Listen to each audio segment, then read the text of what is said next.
people talking about the flag. I mean, we've had Veterans Day, we've had Memorial Day, and you have some great books, Jody. So, what a celebration is for you too. So, I'm going to have you share your books, but before you do, this guy here is the one who caused me to have such an appreciation for Flag Day. So, I'm going to go over here, and I'm going to show his baby picture here. That is that is good old Adorable. that is good old Kenny when he was. I don't think you were even a couple days old right there. And I then was the going to next say, he ain't very old. No, and then the Oh, next picture, this is one of my favorites. This is Kenny celebrating Flag Day the way you should, carrying as many flags as you possibly can hold. I love it. And then the other one, the other one is trippy as heck. These are pictures I was able to take with Kenny when he was brand new, and I had those are my American flag glasses. I couldn't find them for the show, but there's my American flag shirt. And He's Oh, little. oh, he's really little. Yeah, he is. I He love those pictures. So that is the show and tell I wanted to say, and I am just so pleased that he got to meet both of you at the children's author event, and that he loved kidding around with you, RJ. He was great. So you guys, Go get me some water, Kenny. well, take your time to do the welcome. This is not my day as much as it's y'all's, and I'd like you to. I'm going to go get your American book while you're talking, Kenny, because each of you should hold up your book for a second. Each of you are going to be Amazon bestsellers because the world wants to support books like the ones we're going to be showing today. All right. So That's right. Hey, I'm stepping aside. This is Kenny's day with you all. I'm going to push you in, Kenny. here he is. Good. Mm. Well, Kenny, Kenny. happy birthday. I can't hear you, bud. uh, happy Flag Day.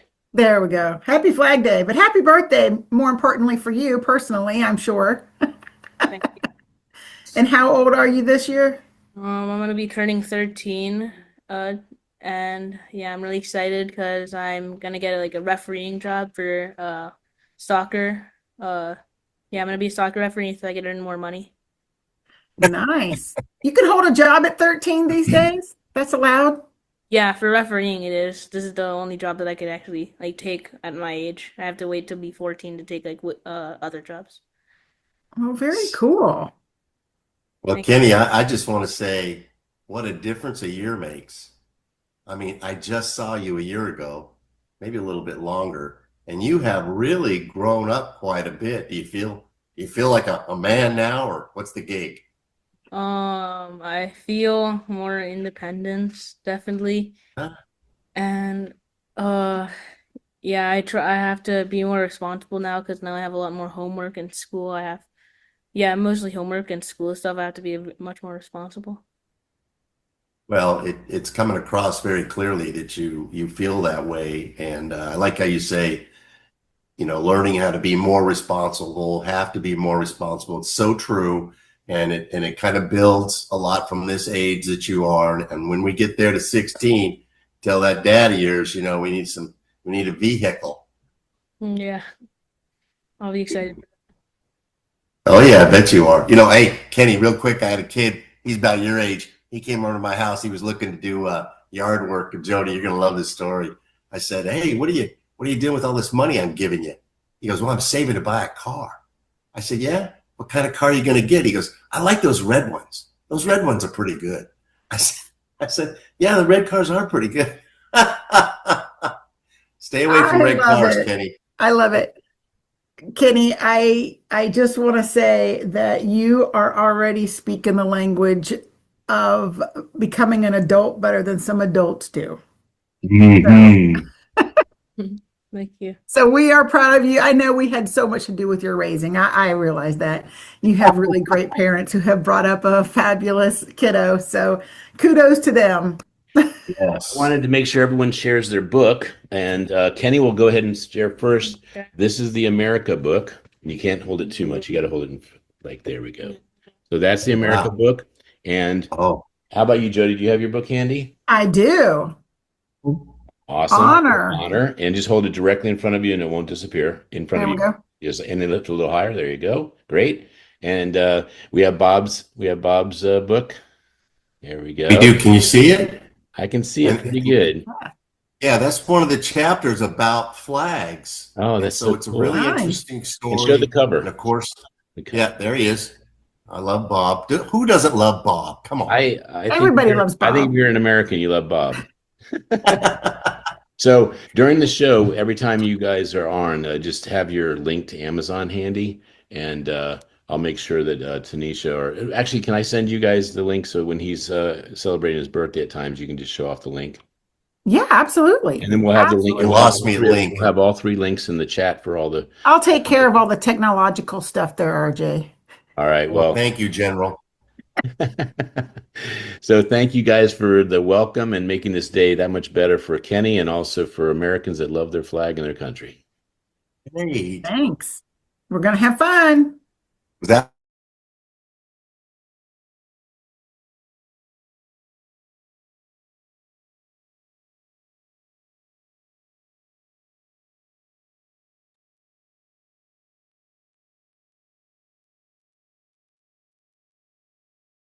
Well, hey, everyone. We're having a little technology issues here today, but happy Flag Day. Today is a day that often gets overlooked, right? But it marks an important moment in our nation's history. On June 14th, 1777, the Continental Congress adopted the first official American flag. Since then, our flag has become a symbol recognized around the world, a symbol of freedom, perseverance, sacrifice, and hope. When we look at the American flag, we see more than fabric and thread.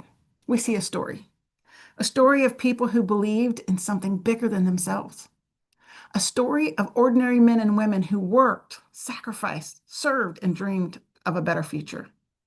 And as we approach America's 250th birthday, I believe this is the perfect time to help our children learn that story. As a parent, a veteran, educator, and an author, one of the questions I hear most often is, how do we teach patriotism to our kids? My answer is simple. We start with conversations, not lectures and not politics, conversations. We talk about what the flag represents. We can talk about the freedoms we enjoy, and we can talk about the responsibilities that come with those. This is not just about patriotism, and it doesn't have to be perfect. It's about appreciation, it's about gratitude, it's about understanding the sacrifices made by those who came before us and recognizing our responsibility to leave, to leave our country stronger for those who come after us. One of the easiest ways to start those conversations is through stories. Children connect with stories in ways that don't connect with facts and dates alone. Stories help them see courage in action. They help them see responsibility. It helps them recognize kindness and leadership and service. And that's one of the reasons I created the Soldier Mom collection. Each book introduces children to character traits that help them grow into responsible citizens, compassionate neighbors, and future leaders. Today, I especially like to highlight one of those books, Honor. Let's see if I can do this. There we go. Perfect. Honor is about doing the right thing even when nobody's watching. It's about keeping your word, treating others with respect, taking responsibility for your actions, and understanding that character is built one choice at a time. These lessons matter in every stage of life. They matter at home, at school, and in our communities. And they matter in our country. When we talk about the American flag, we're really talking about values that unite us: respect, duty, AKA responsibility, courage, service, integrity, and honor. Those values don't just belong to any one generation, they're passed from one generation to the next. And that's why I believe parents, grandparents, teachers, aunties play such an important role. These conversations we have today help shape the citizens and leaders of tomorrow. As we prepare for the 250th birthday, I hope families will take time to explore our nation's history together. Visit a local historical site or read a book together. I know a few. Talk about what the flag means and ask your children what freedom means to them. Share stories about family members who served or volunteered, or worked really hard and contributed to our communities. These conversations don't have to be complicated. Many times, the most meaningful lessons happen around the dinner table, or during a family walk, or while working on a project together. Because that's what learning should be, not just memorizing facts, but creating connections, building understanding, and making memories together. Helping families continue those conversations. I've made Honor available for just 99 cents on Amazon today. For less than $1, families can begin exploring themes of honor, respect, responsibility. My hope isn't simply that children read the story. My hope is that the story starts conversations, conversations about choices, about values, and about the kind of person they want to become. That's what Honor is about. And it's what the entire Soldier Mom collection is designed to support, helping families raise children to lead and lead with integrity, kindness, courage, and purpose. Before I close, I'd like to say you can stay connected with me. You can stay connected with me. Good Lord. Words matter, right? I'm really having a hard time today. You can stay connected with me at my website and my social media. But you can also find Honor on Amazon and through the Soldier Mom collection. All the links are provided here today. But on my website in particular, you'll also find free resources, activities, family discussions, and guides that will help you have these conversations at home. And as we start to celebrate America's birthday, I'll be sharing additional patriotic activities. As a matter of fact, today I did a make and take about a flag. We'll have history projects, additional family resources, and ways to help children connect with our nation's story. I really do thank you for spending a part of your Flag Day with me. Thank you for investing in the next generation. And thank you for helping keep the values represented by our flag alive through the conversations you have with your children. Happy Flag Day and God bless America. Love you.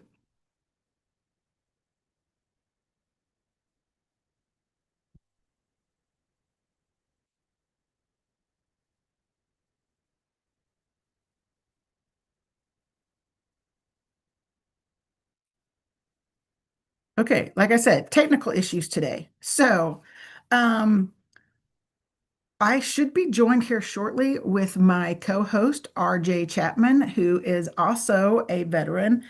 He is a Navy veteran, and we'll still love him because I'm Army and we have a good time with that. But with that said, I just once more to get a better picture here. I changed camera views so you can see better. But here's the book Honor. And I just want to share real quickly what it kind of looks like inside. So what I did is I built it to show, let me put it up against my chest so you can see it, show the soldier mom teaching in a classroom. Sounds just like me. I was a soldier mom teaching in a classroom, so this is very familiar. But what I am doing here is I am on one side, we talk about what that means. On the right side of the page, you see one of the students thinking about how that value has been shown in things that have happened in their life. So the story goes and shows from a kid's perspective what,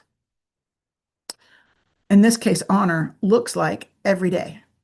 So you have scenes that would be kid friendly or kid actions, right? Kids are not going to have adult conversations. They're going to be interacting with kids their age. They're going to be interacting with their teacher in a certain way, adults, the community members in a different way. And so these images really begin to show the kids ways that they might be interacting that show honor. And I did that through each of the books that are in this series. There are 7 total books that will be in this series. Honor is the 5th one. And what I'd also like to share with you is not only does it teach values, but there are lots of fun activities throughout it too. First of all, I love flamingos, if you didn't already know that. And so I always hide flamingos somewhere in the pages. But also, we do hidden images. So these hidden images are throughout the book, and you have to find them. Some are easier than others, I will say. And then there's always an extra flamingo somewhere, and this is usually the harder one to find. So you have something fun to do while going through the book. You'll also find that some of these concepts are really, really high level. And so you have vocabulary that helps have those conversations with your kiddo too. And as well as I always list additional resources and QR codes to quick find them quickly and other stories that you can find. So, with that said, who is on deck, Faison, to come on? Is RJ back there? Well, no, now we have to play a message from Kenny Rochon, which Okay. is a birthday boy today. So we're Oh gonna yeah, play and that. can we talk about that real quick since I have you? So, Yeah, Ken Rochon is my publisher, Perfect Publishing. He also is the owner and proprietary worker, if you will, for the Smile Channel. And yeah, his son turns 13 today on Flag Day. yeah, And we are here to not only celebrate all of our authors, but also Kenny is an author himself. And I want you guys to show him a little bit of love. He has a great book about America that I yeah, believe is also 99 cents on yeah. It's Amazon. listed on Amazon. Okay, on Amazon. And go out. It is a great book. It talks about America in a way from a kid's point of view. It's fabulous. And I think you'll really enjoy it. So go out there and show him some love for his birthday today. Okay, so we're gonna now play a special message from Kenny Rochon for her on his birthday day. All right, so let's watch. See you on the backside. Yeah.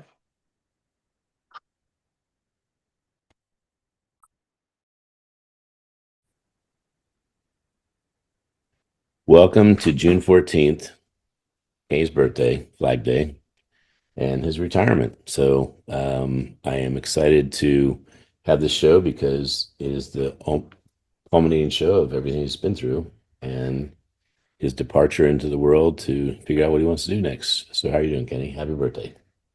Um, I'm doing good. Uh, I feel very accomplished after doing all the books. I've been to many events with my dad. Um, and yeah, I just feel like the experience was pretty good, especially for the first couple of books. Well, good. So today is Flag Day. What does Flag Day mean to you? Um, Flag Day, it's like America, so I'm guessing freedom. And it's supposed to be where it, I don't know, it's not like I just think that it should be where everyone should like not celebrate, but everyone should be like in peace and together because Flag Day is freedom and you get to know that all the things that you are able to do, like you're able to drive, you're able to vote. Like we have all these rules that we can uh use. Well, I'm going to show off this book real quick. This book right here. What do you feel about this book? I mean, I know it's your 10th book. It was 2 years ago. You're about to turn 13. So technically it's 3 years ago. And I don't think you've written any books for the last 3 years. Is that correct? Mm, Oh, that was that was your 12th birthday? Correct? Okay. So yeah, I have a lot of things to go over with you because, if this is our last interview that we're doing live, I want to make sure we do it powerfully. So you obviously know about this book. And this book was not a book you actually wrote. It's a book that gave me the idea, right?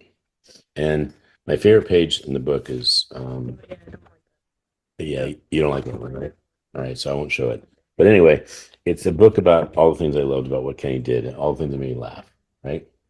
And then in 2020, when the pandemic happened, you did this book. And you said it's not really that meaningful recently because it was just from Google. that. But I mean, yeah, I could have probably been more clever with you like were 6. Oh yeah, yeah. Not only were you six, do you know there's actually this thing called Google that you're allowed to borrow information from? Yeah. You did your very first podcast. You want to tell the joke?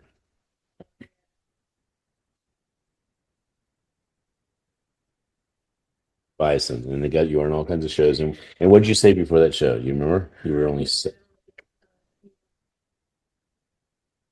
and you still don't, right? Yeah, you're definitely more comfortable.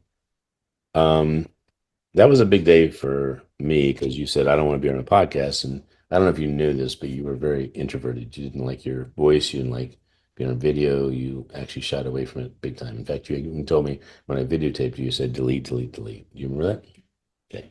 Well, I did this with you, and you sold a lot of copies, and it helped pay for some of your college that you haven't gone to yet, and it helped pay for some of your toys and wonderful things you've had. You know that, right? Okay. So we had so many extra jokes, riddles, I should say, that you did this book next. And I have a riddle in here that's my favorite riddle. Do you have a favorite in here? I remember. Okay. Well, let me see if I can find it real quick. I thought I maybe I should have prepared a little more for this part, but it's something about what is Okay. that's actually a good one too. See if I can find it. Wow, there's so many great riddles in here. I want to say it was like 100 something, but I might be wrong. Let's see. Let's see. It's something like nothing. Yeah, 78. All right, ready for this? 78. What does man love more than life, hate more than death, or mortal strife? That which contented men desire, the poor have, the rich require, the miser spends, the spendthrift saves, and all men carry to their graves. And this is right here, and it is nothing. And the reason I like spending time with you every single day and every single minute I can is because nothing is more important than you. Mhm. But you like video games. Yeah, but only this time. Uh-huh. Well, ironically, Perfect Publishing, a gentleman named Mark Roddy, uh, paid for your computer because he loved what you were doing with your books. Isn't that weird? Your books caused him to love what you were doing enough to say, I'd like to get you a computer. Remember that? Yeah. And what happened after that? Well, one thing is I lost you.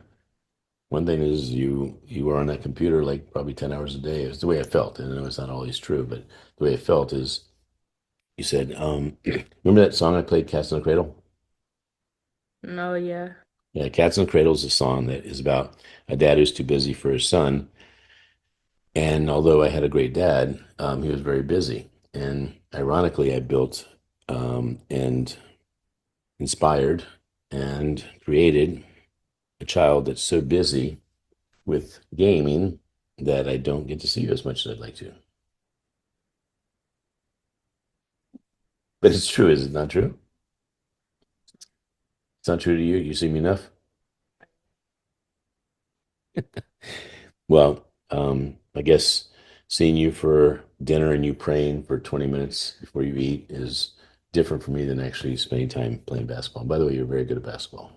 Thank So I wanted you to be a scientist because I taught science, and I wanted you to be a scientist only from the standpoint that it's so cool. Do you remember the what does one? you. Okay, Yeah. okay, can you say it? No, 111 million, 111,000, 111 times, Square.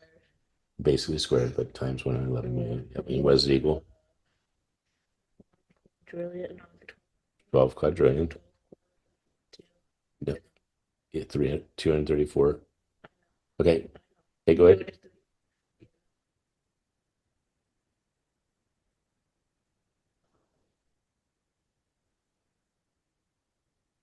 7, 897 million. Because it goes backwards. Oh, 800.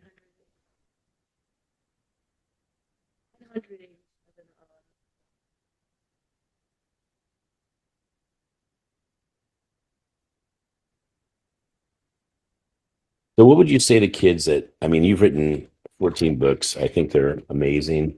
You've downplayed them a lot because you think it's, I guess because it was too easy, it doesn't count as much. And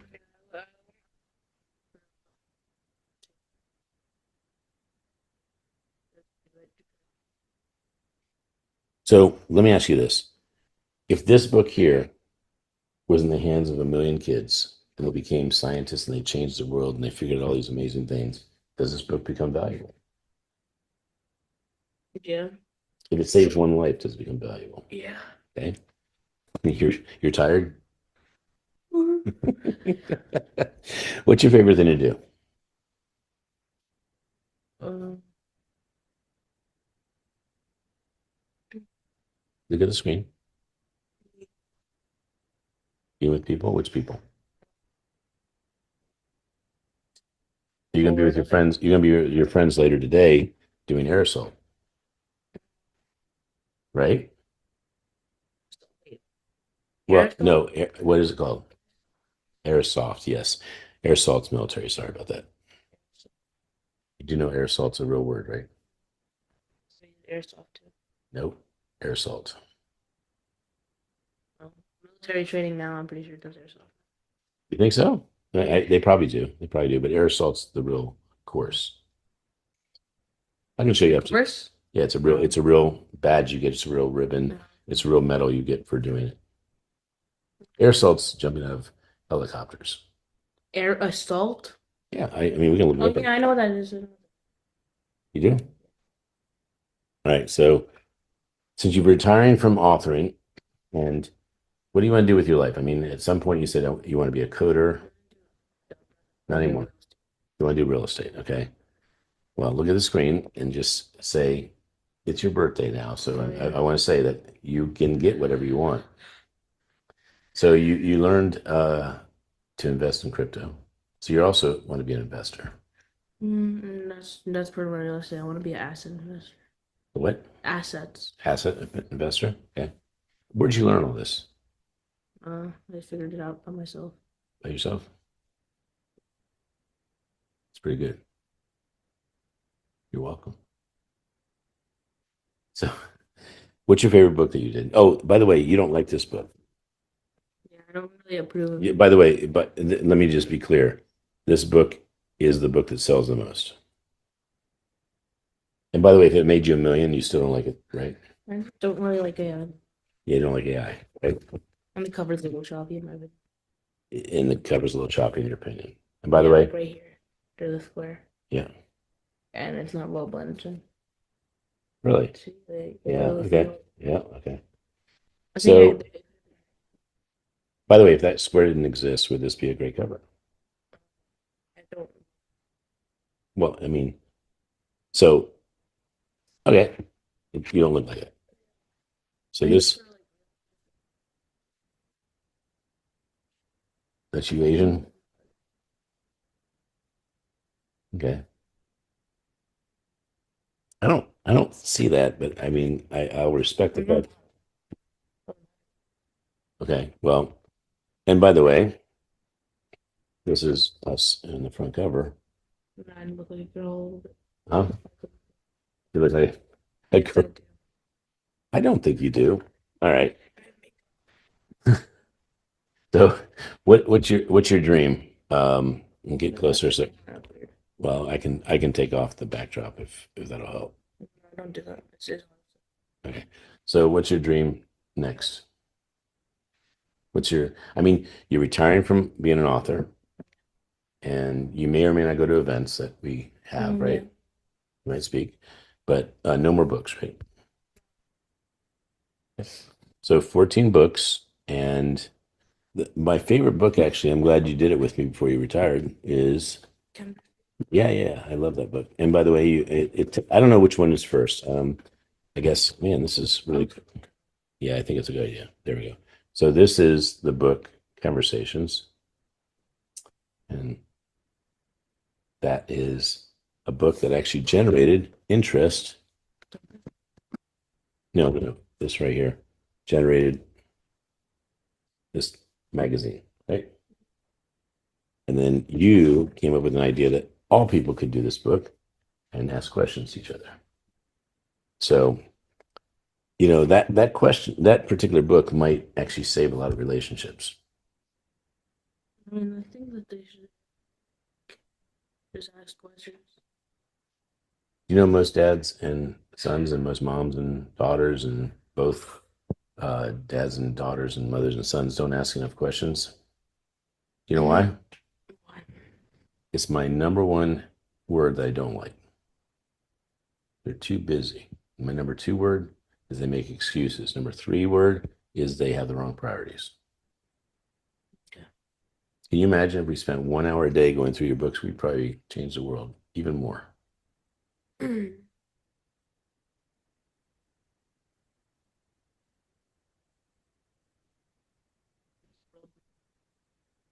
I know, I got that. That's why this birthday is special to me because it's a birthday where you leave what I would almost call childhood. And 13, because you've done 14 books, you've catapulted yourself into being a young man. What do you think of that? Do you remember any of the times we had as a father son? What do you,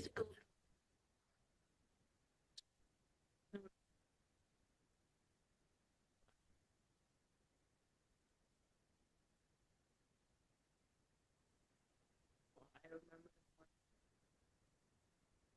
go ahead. Hmm. Do you know what I used to love? That Friday nights were dad and Sunday. You used to love movies, you used to love popcorn. No, but not all the movies are bad.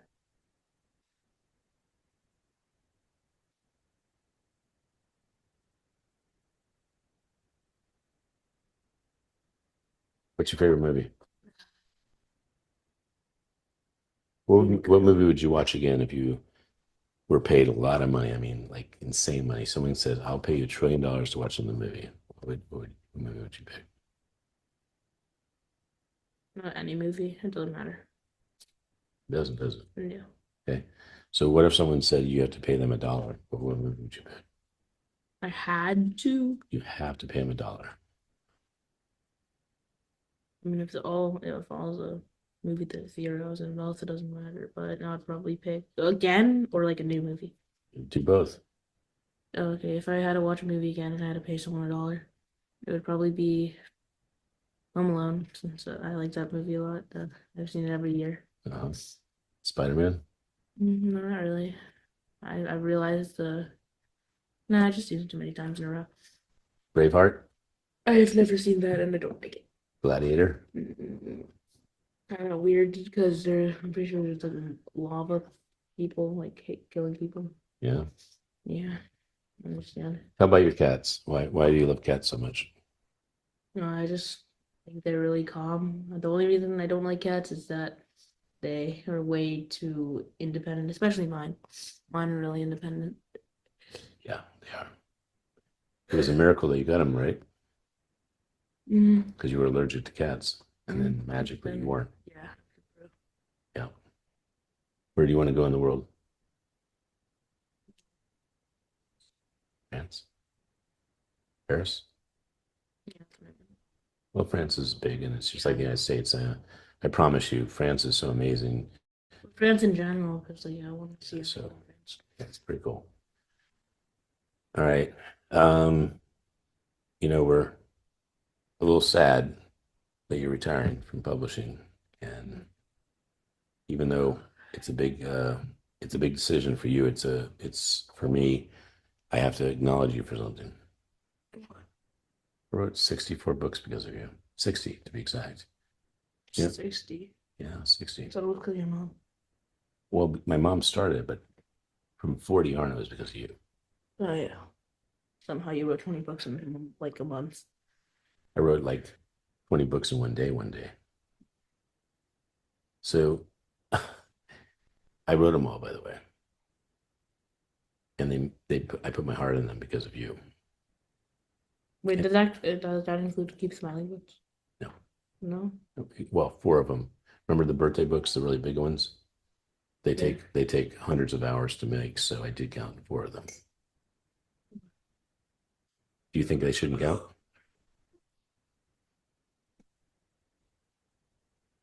No, well, and believe it or not, taking photos in a city and spending all the money I spent, it's usually about $5,000 to make one book. You believe it? Let me share how the math works. No? I want to tell the public because it's their last show. Uh, when I retire, okay. I don't know if I'm ever going to retire. You know why? I love what I do.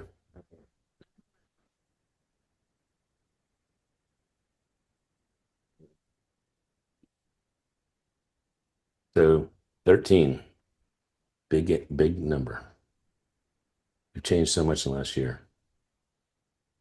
What do you think is the number one thing that inspired you to be who you are now?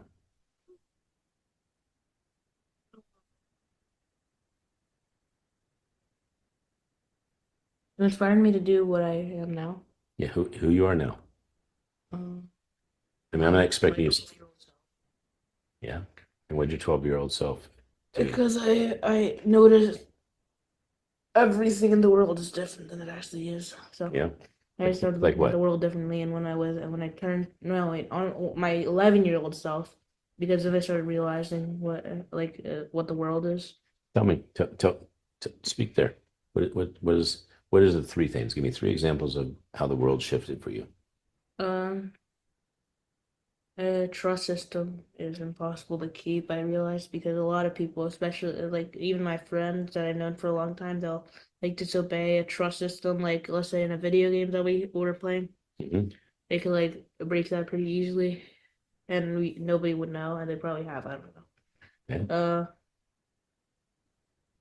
The law. A lot of people like speed and break the rules, but no one can know. Yeah. Um, First impressions, like judging. People say never judge a book by a cover, but everyone does, even though they say they don't. Right. I don't know if that's breaking a rule or an integrity Just issue. honesty. Okay. It's honesty. Um, Tell me maybe three good things that came out of your book, doing books, if you have three. Mm, Did anything good? Well, actually, did anything good come out of doing 14 books? What?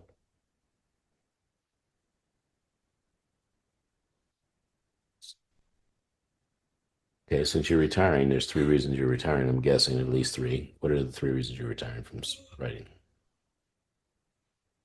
the reason I'm tired from it is because I do other things.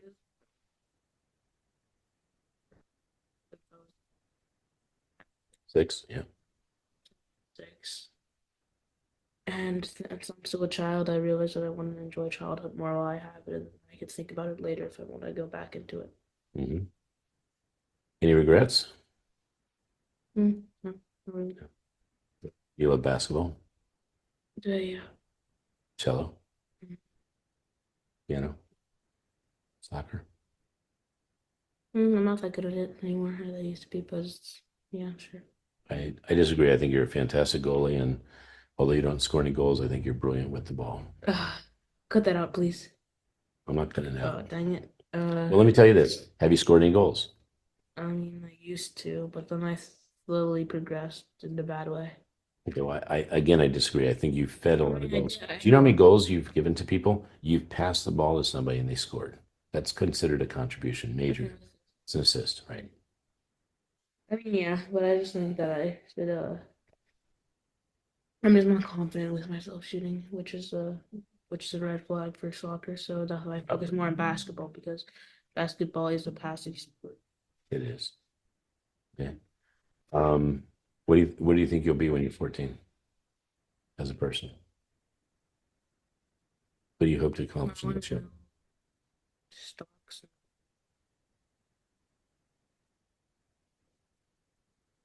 assets and my credit score up to it. Are you going to work a job? Yeah, soccer refereeing. That's gonna be like next. Mm, I'll be able to games $200 a weekend. It's pretty good. If you got paid $400 a week to write a book, would you do it? To write a book? Like, what do you mean? Like, how long would the book take Just typically? 2 hours. I mean, you having AI So I'll assist get you. paid. Well, I mean, there's this new company, Momentum Tech, and they have the ability for you to make a lot of money with using AI. What did you like about it? It's just like it making computer pieces get really high up. It's destroying people's lives. Um, it's a lot of people don't trust it because people are figuring out how to jailbreak it so they can find anyone's address or personal information, especially the government's AI because it has all the security. Do you know why I'm asking you this particular question? You are evolving so quick and you're changing so fast and you're so smart. It's interesting, but I had the same exact feeling you did a year ago. And the only reason I'm buying into it is because I'm learning that AI is an efficiency quotient. It just means that you get to be more powerful, you get to be more efficient, you get to get No, more no, done. it's No, just it's just your opinion. And my point is, I acknowledge your opinion.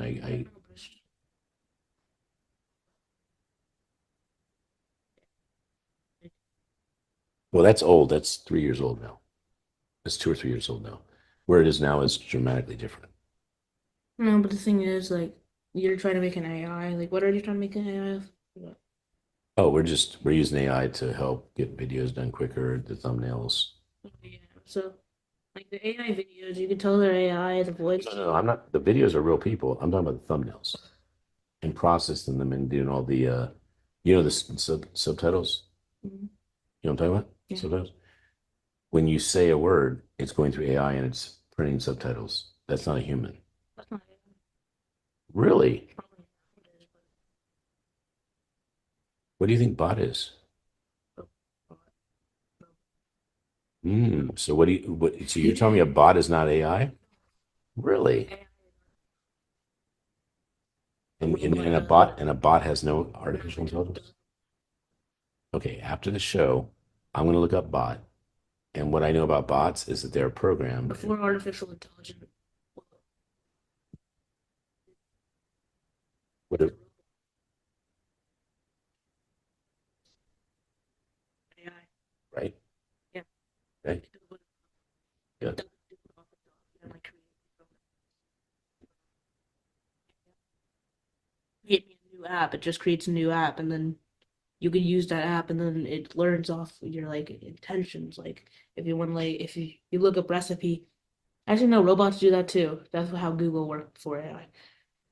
So there's a lot of stuff that AI like does now, but I just think human made is better. Like by a lot. Do you use AI at all? No, Not at all, right? When you're doing, only to see how stupid it is. gotcha. So when you're doing, you did some coding a while ago, right? Yeah, That coding is not AI, right? that's robot. That's a robot, right? Yeah, it does what it's programmed to do. Gotcha. Okay. No, I'm listening to you. I'm learning. Okay. What I love about this conversation is that there's nothing I'm scared about if I'm learning. But I'm recording this also because, ironically, as smart as you are, I was where you are, and I see businesses are not going to survive without AI. Period. Like, period. If you don't incorporate AI in your business, you will be a dinosaur. So you'll survive. Give me an example of a business that will survive. Amazon You don't think Amazon runs on AI? stuff. AI like AI assistant, like to ask this for products, but the thing is, they don't need that. Really? Yeah, because it's in the description. Hmm. All right. So after the show, I got some homework to do. And um, I know this is your retirement show, but would you be willing to eat your words if I can prove that Amazon is not only running on AI, but that AI is the reason that It has AI. It's just that it's gonna survive without it. What about Tesla? Tesla, they make AI. I don't support it. They don't support it. I don't support it. And what don't you support about it? Yeah.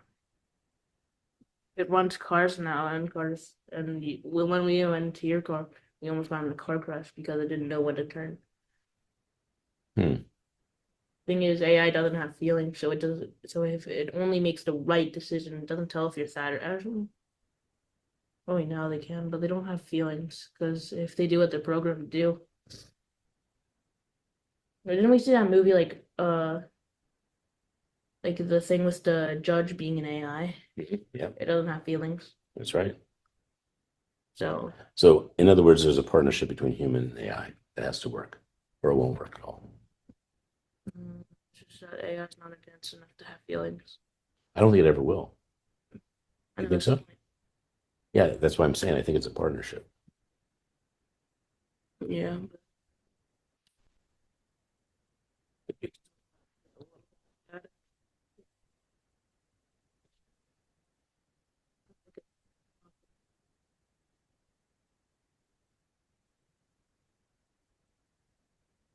Well, let me ask you this. If AI helped you find the best real estate for you to buy the best home because it did by the way, AI does do that for realtors right now.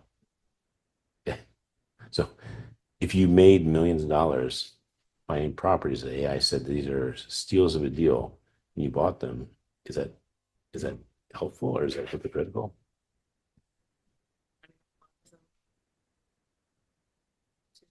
I mean, it's smart.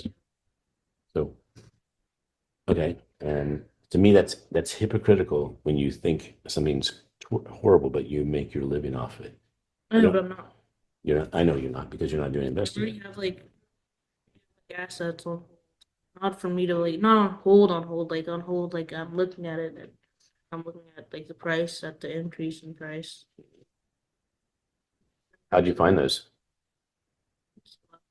Is Hmm? it low pretty? Is it? How?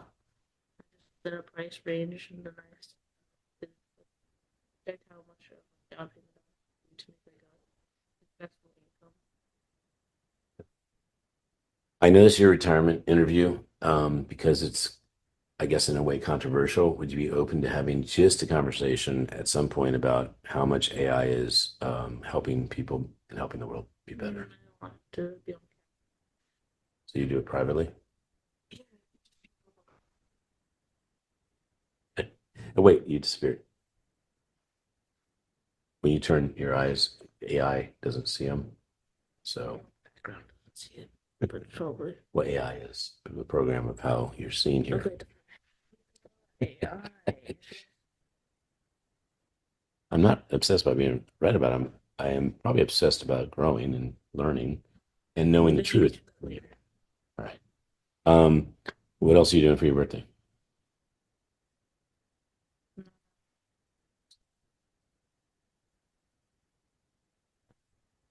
What's your favorite cake? I don't really like it anymore. I don't know. What does your flag mean to you? Are you excited that you're born on Flag Day? I mean, yeah, I just think I don't. The only reason I don't like it is because now my piano teacher's like making a recital today, Yeah.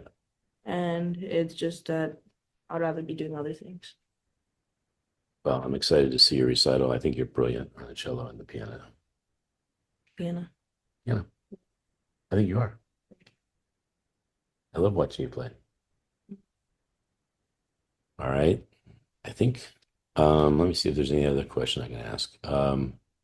What's your favorite game to play? It switches up. Yeah, what is the top three? Mm,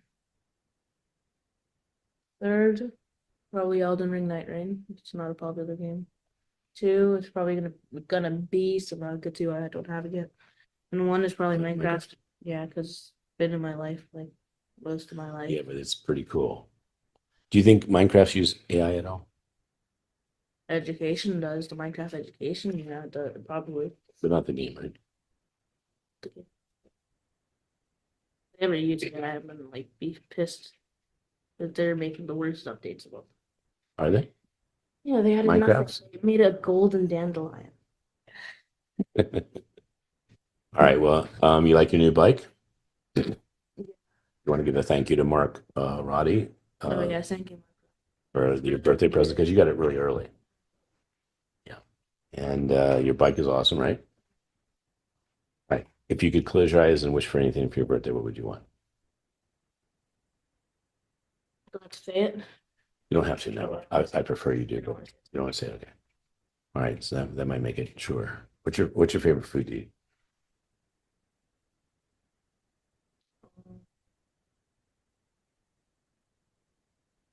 Mom's grilled chicken. What about Barry Shore? What do you think of him? He's like really energetic, and I never seen him like ever like sad like ever. I never seen him like neutral either. Like he's just happy all the time. Do you know what happens when he hangs up? What? He gets super sad. He's not Oh, talking to okay, you. that makes sense. Yeah, when he's not talking to you, he gets super sad. He'll call me and go, I'm not talking with Kenny. I'm super sad. I go, I know. I He's feel always so really sad right really sad. now. Okay. All right, well, I love you. I want you to be happy. I'm going to miss you into retirement. Well, I mean, I'm going to miss you in the scope of how brilliant you are as an author. I know, but I'm going to miss you in the author world. Still gonna go to a vacation. Oh. I'm just not gonna write any book. Without saying anything that's, I guess, controversial or offensive, a lot of people love your books. A lot love your books. Do you know how many people compliment me all the time about your books? A lot. It's a lot. Have you ever had anyone say your books aren't great? Yeah. Couple, yeah. I would just say, not the finish of the show, but the finish of my point of that is I think anyone that doesn't like your books is jealous. That's my point. I think if you saw someone's book, would you tell them how bad it is, or would you tell them how good it is? Like, do you agree that a friend looks for the good in something and a jealous person looks for the bad? Would you agree to that? Friends are friends because we're comfortable with each other's presence. Yeah. I'm friends with my friends because we could tell each other basically anything, and we could like do whatever we want when we get older. Then we could like, Okay, so your friends like your books? I don't know. Okay. Have they ever seen one of your books? Like, Let me ask you a question. Would you share your books with your friends since they're your friends? What if it helped them in school? I think that'd help them in school. Fortunately, Well, I'll tell you, your science book is really brilliant, I think. I think your America book's amazing too, by the way. How'd you feel when you got a letter from President Biden? I was always thinking like for the next like days. I was always thinking about like how many letters he writes for him to get to me. Because What'd you like think of? he probably gets millions of gifts too. So like I was just for me to get it. I don't know. Well, let me ask you this. How many kids do you think wrote a book about America? Not too many. Yeah, not too many. I think your letter was picked out because of the book. I do believe that. Well, I'm very proud of you. I think you're awesome, and I believe in you. And as much as I think this is a time in our lives that you don't really get how much I want you to be together and happy and grow with you, I will just say at age 13, I'm wishing you the best outside of your retirement, and I hope I can be an influence of you being a great leader in the world. How about that? And I think you're going to make a great president of the United States of America. The United States of America? What about a president of another country? Can you say have a good day in French? No, I'm only in French one. Huh? I'm only in French one. I know. But I taught you it. You did? Bonjour. Bonjour is hello. Bonjour is have a good day. Oh yeah. How do you say good? Well, I know I spent 10 minutes a day with you for a while, but can you say goodbye in French? Hello. Huh? Salad. That's hello. No, it's also goodbye. But What is it? That was au revoir. French. That's the proper version, but so So you can say salut here, hello, and salut back. Bye. Okay. See how much I learned from you? We should do a show every single no. day. All right. Well, wave to the audience. We are saying goodbye and happy birthday, happy Flag Day to you. I love you.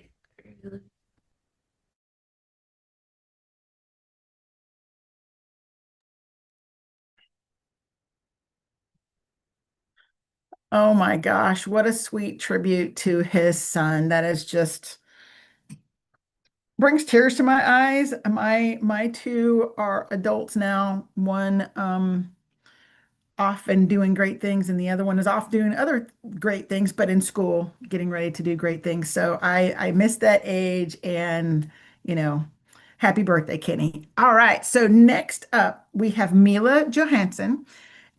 She is a writer, publisher, and a public speaker, or public speaking coach, rather, at From Pen to Published. I'm not sure that that's worded correctly, but she's going to correct me in just a minute. She makes the entire process easy and accessible for any author in any genre with her extensive knowledge, information, and resources. She's a public speaker taught by her grandmother, wow, who taught Eleanor Roosevelt, woo, and 1,000s or thousands of other women. I'm telling you, words and me are battling today. And that was with me reading them. Holy kaboli. All right, if we could bring Mila up. Mila, I need more of this story, woman. Your grandmother teaching Eleanor Roosevelt, that is incredible. She's there. I know she's there in the back. Mila, Mila. We are going to dance and sing. We are going to dance and sing. All right, I'm not sure what's happening. Can we bring Mila up, please? Let me see what's happening. Oh, there she is. Yay. It just took a minute. Sometime we're gonna what we were just talking about. It's Zoom's fault. We're gonna get shirts that say it's Zoom's fault. Mila, I that is really cool claim to fame that your grandmother taught Eleanor Roosevelt. What the heck? That's so cool. Yeah, yeah, it's amazing. And when I think of the flag, that's what I think of is that she was the first woman lobbyist at the Capitol, and she helped women get the vote in 1920. She was the lobbyist for the movement with Alice Paul and Carrie Chapman Catt. Wow. So she was a suffragette? Is that what they used to call Yeah, it? she was a well, she was a suffragist, they would call it, but suffragette was the name that the detractors Oh, named okay. Got it. Got it. But I Yeah. still like to say suffragette because most people aren't used to the word suffragist. Yeah. Well, to me, again, I'm happy I just got it out correctly because as we have witnessed today, I have not been able to talk correctly. All right, so I am going to give you the floor. Okay. And I will come on as you get towards the end and we'll close out. Thank you so much for being here. And please tell us about that flag one more time where you took the picture, because you literally just took that picture like yesterday. Yeah, on the way down here. That's really nice. I like it a lot. All right, I'm going to let you have the floor. It is all yours, Mila. See you on the backside. Okay. Anyway, hi everyone. I'm Neela Johansson, and I'm a writing, publishing, and public speaking coach. And I just helped 8 people publish their books. But for me, Flag Day is so important because we in America have so many attributes and things that other people don't have. We have running water. Do you know that a big portion of the world does not have running water? And we have toilets. I used to teach Shakespeare, and when a kid would complain, I'd say, "Excuse me, do you have a toilet?" And they go, "Yeah." I go, "How many?" "Three, two." And I'd say, "Well, then I never want to hear you complain again. So we all need to count our blessings." But when I think of the flag, I think of my famous suffragette grandmother, Jessie Haber Butler, who came from a terrible childhood and on a Colorado cattle ranch. And a teacher saw how brilliant she was and got her to Smith College on the East Coast. And then there must have been a star above her head because her first job was to put together the Pulitzer School of Journalism.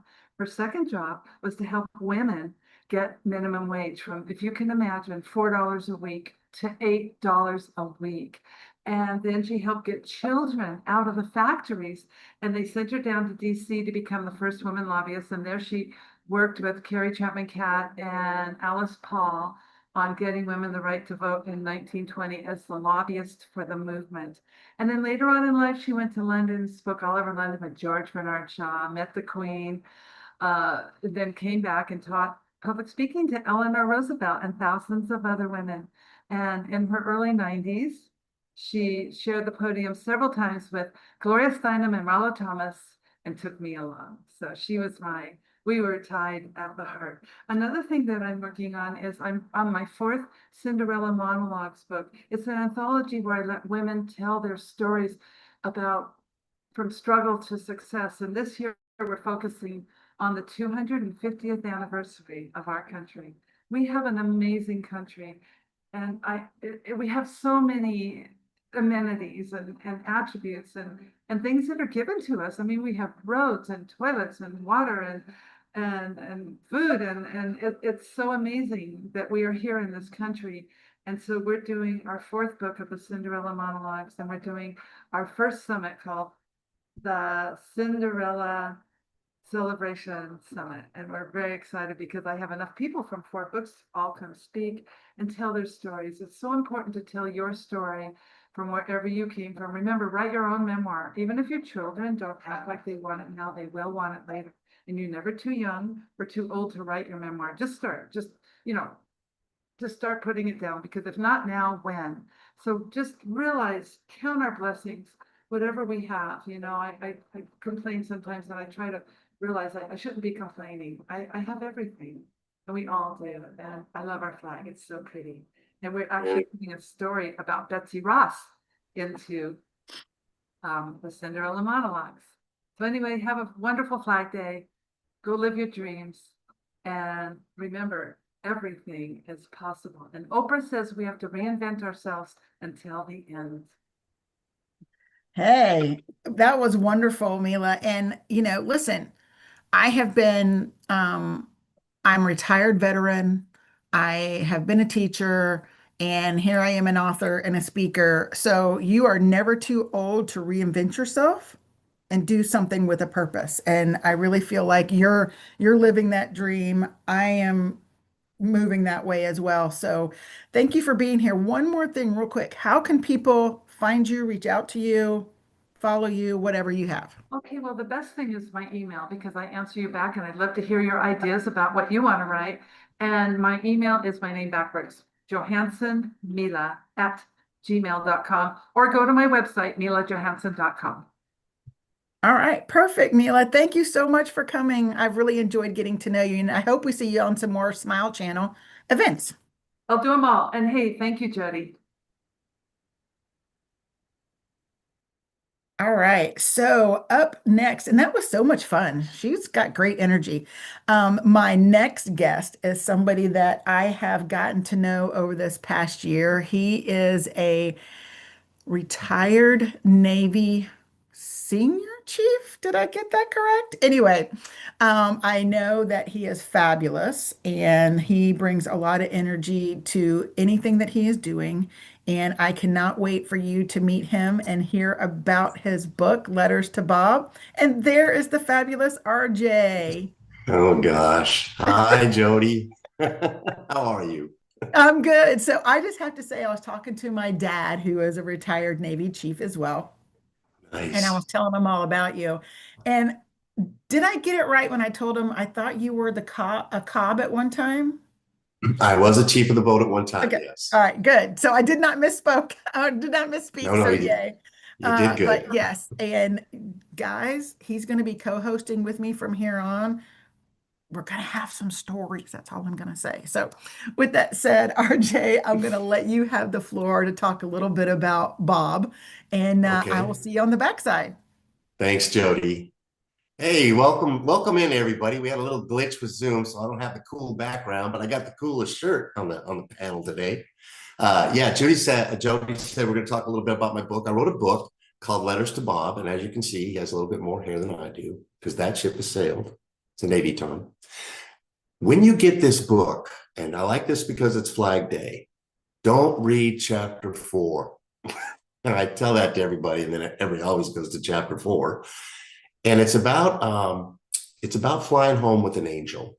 And as most of you know, when you bring a fallen soldier home. It's the casket is draped with the American flag. And chapter 15 is that actual story of the video that you're going to see. And the video is done very, very well. And it's a true story. And it's in Letters to Bob. Now, let me tell you a little bit about Letters to Bob. By the way, Perfect Publishing, the finest publishing organization in the world, did my book, and it's beautiful, and I'm very proud of it. And it's a compilation of letters. So I was a teacher for 14 years, and I had a journal on my desk with Bob's picture on it. And it was just blank pages because it was a journal. And I told the sophomores, I taught sophomores, I like them, write me a letter. And someday when I retire, I'll read your letter. Now let's go back a minute, because every Thursday we watch an episode of Bob, because Bob is very positive. He has a lot of great things to say. And I thought it was really good for the kids after uniforms inspection. I retired after 14 years and I read the letters. And I spent about 3 days crying. Kind of made me want to cry right now, to tell you the truth. But they were so heartfelt. And they were so safe with me. They'd had me for a couple of years. They knew I was honest and truthful. And they wrote some beautiful, beautiful letters. So what Bob is, it's the first chapter is my letter about them, because I remember all of them. And then their letter about me. And that's chapter 1. And there's 33 letters in here. Well, I got 66 letters. So there could be a Letters to Bob too. I don't know. Maybe someday. But since I've been looking at this flag deal, I've been studying up on the flag, and I ran across some cool stuff. The reason we call it Old Glory, you're going to love this. There was a guy named Richard Driver, and he was born in 1803. 1803. And at 13, he leaves home because he wants to be on a ship. He wants to be a cabin boy. Well, by the time he's 21 years, he's a master seafarer. So he's done very well. And then in 1931, he gets his own ship. Yep. And his mom and a bunch of other ladies, they stitched together an American flag for him. And at that time, we had 24 stars on it. And they stitched together this big flag for him so he could fly it on his ship when he left. And he left port, and he looked up at that flag and he said, "Behold, Old Glory." And that's where we got it from. Holy, I loved it. And he sailed around the world 2 times and around Australia once. And he even saved a bunch of people with his ship off the Bounty, like 67 souls. And his grave is in Nashville, Tennessee, because that's where he moved after he, got done being a sailor forever.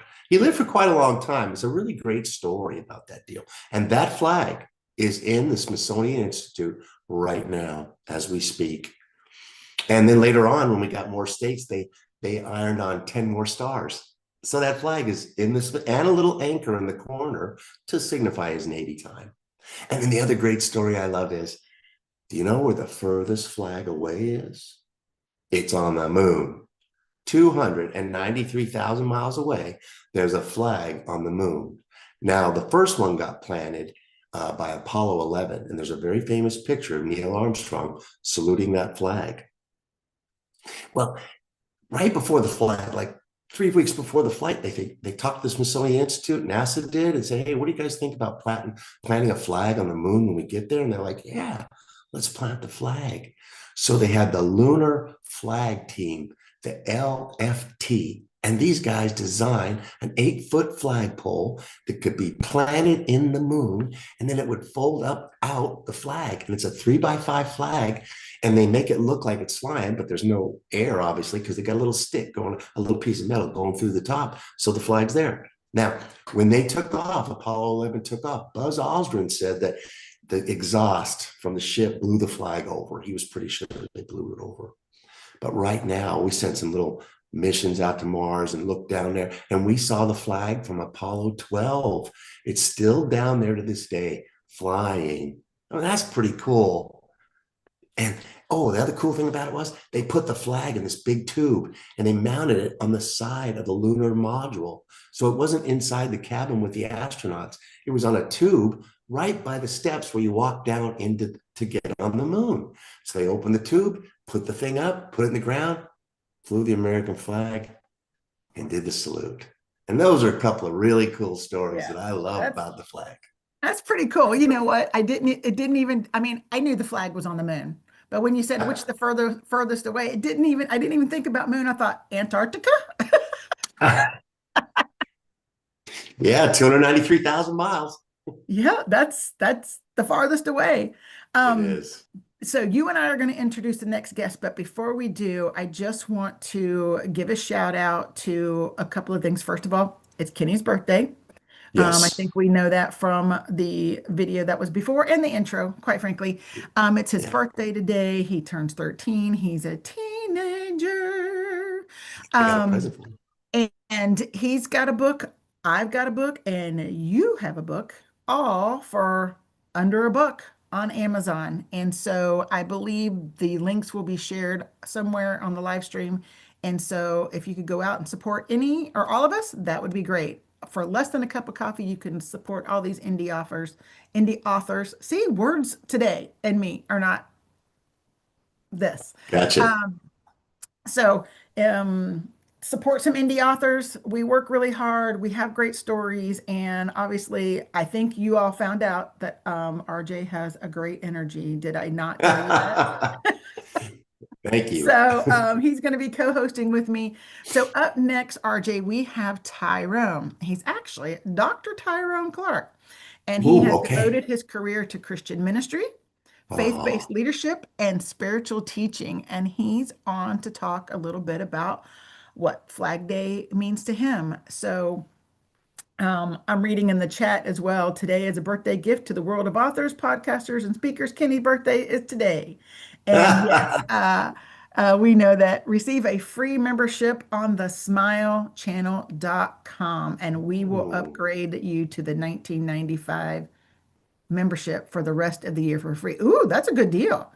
that's a great deal. And there is a number to text him at. I will say it on the air. Hey, 202-701-0911.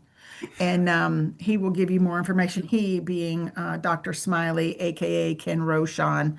And he will walk you through what the Smile Channel can do for you if you are an author, a speaker, a podcaster. It's really Hmm, around those kind of creative folks that this platform is really, really built well for. So um, right. if you guys could bring up Dr. Clark, that would be amazing. Otherwise, I'll put on my fancy glasses. Nice. You're doing good, Jody. Hi, Dr. Clark or Tyrone, whatever you would like to be called by. How are you today? I'm fine, Jody. Thank you. Thank you for having me today. Absolutely. Hmm. Well, we are excited you're here, and what a great Mhm. background. Absolutely, right? I That's couldn't have picked right. one better myself. Okay. And Absolutely. Mhm. all right, so the floor is yours. We're going to go backstage and let you talk about the special topic for you, and we will see you on the backside. Okay, thank you so much, All right. Jody. I'll be quick. I know I only have 5 minutes, but I want to talk about the spirit of Flag Day itself. There's a lot of veterans probably that's part of this, and we take the flag serious because of the service that we've provided to our country, and people don't treat the flag like they should, and we get upset when we see certain things. But we need to be connected to what it's actually the flag stands for. So Flag Day itself invites us to just connect deeply with the spirit of the American flag. It's symbol that transcends fabric to embody our nation's highest ideals, and these things include like liberty, justice, freedom, and unity. It is a sacred moment to pause and for us to reflect and give thanks for the blessings of this land, as well as for those who have sacrificed to protect our dreams. On this day, let our hearts open um, for the enduring hope that what the flag represents. And we just need to recommit ourselves to living out its values in its daily life. So, as it relates to liberty, the Flag Day commemorates the moment our nation embraced the stars and stripes, which goes back to 1777, and it continues to shine as a beacon of hope and possibility. Even with everything that's going on today, the hope and possibility still exists. It has not diminished at all. Our flag inspires us to cherish the liberty it represents, to honor the courage and dreams that shape our country, continues to shape our country, and to carry forward the unbreakable spirit of freedom itself. Each year we remember this historic day. We just need to think about feeling renewed, having renewed pride, and a deeper commitment to building a brighter, but more united. Let me add that word united future for absolutely everyone that's in this country. Our flag represents justice also. We may have forgotten that, but it's a powerful it exemplifies justice. It's symbolized by the color, that vibrant blue field that cradles the stars of our flags. If you think about it, the color chosen it reflects our unwavering commitment to vigilance, perseverance, and fairness. Each year, this day reignites our collective spirit to stand up for what is right, okay, to lift one another, and to ensure that the promise of freedom, equality and justice truly shines for every American. Here again, this is inclusive of everybody. So we let's think about just celebrating um, and come together as champions. That's what I want to use. Coming together as champions of justice in our own lives, and to believe in the transformative power of unity and hope. And then our flag represents freedom. It's a banner that continues to inspire hearts across generations, especially vets. Okay, especially vets. The flag is a living testament to freedom, to union, and to the invincible spirit that unites everyone that lives in this country as one people. Okay, each wave of color tells a story of brave sacrifice and bold dreams. It urged us to cherish our liberties and strive for for a nation where justice and hope flourish for everyone that resides here, resides here. On this day, I hope that we can feel a renewed gratitude, because it is a blessing to be in America and be in a country where we have such freedom. And I also hope that we are moved to carry forward the torch of freedom with courage and compassion. And then there is this one final thing I believe, that flag represents unity. Our country so need that today. It's a symbol that brings people of every background together in a spirit of shared purpose and belonging. Each stripe and star on this flag tells a story of hope. It tells a story of resilience. It tells a story of an endless journey toward a more inclusive nation. As we honor the flag, let us just embrace its promise of unity and let it inspire the bridges that divide us. Let's close that gap.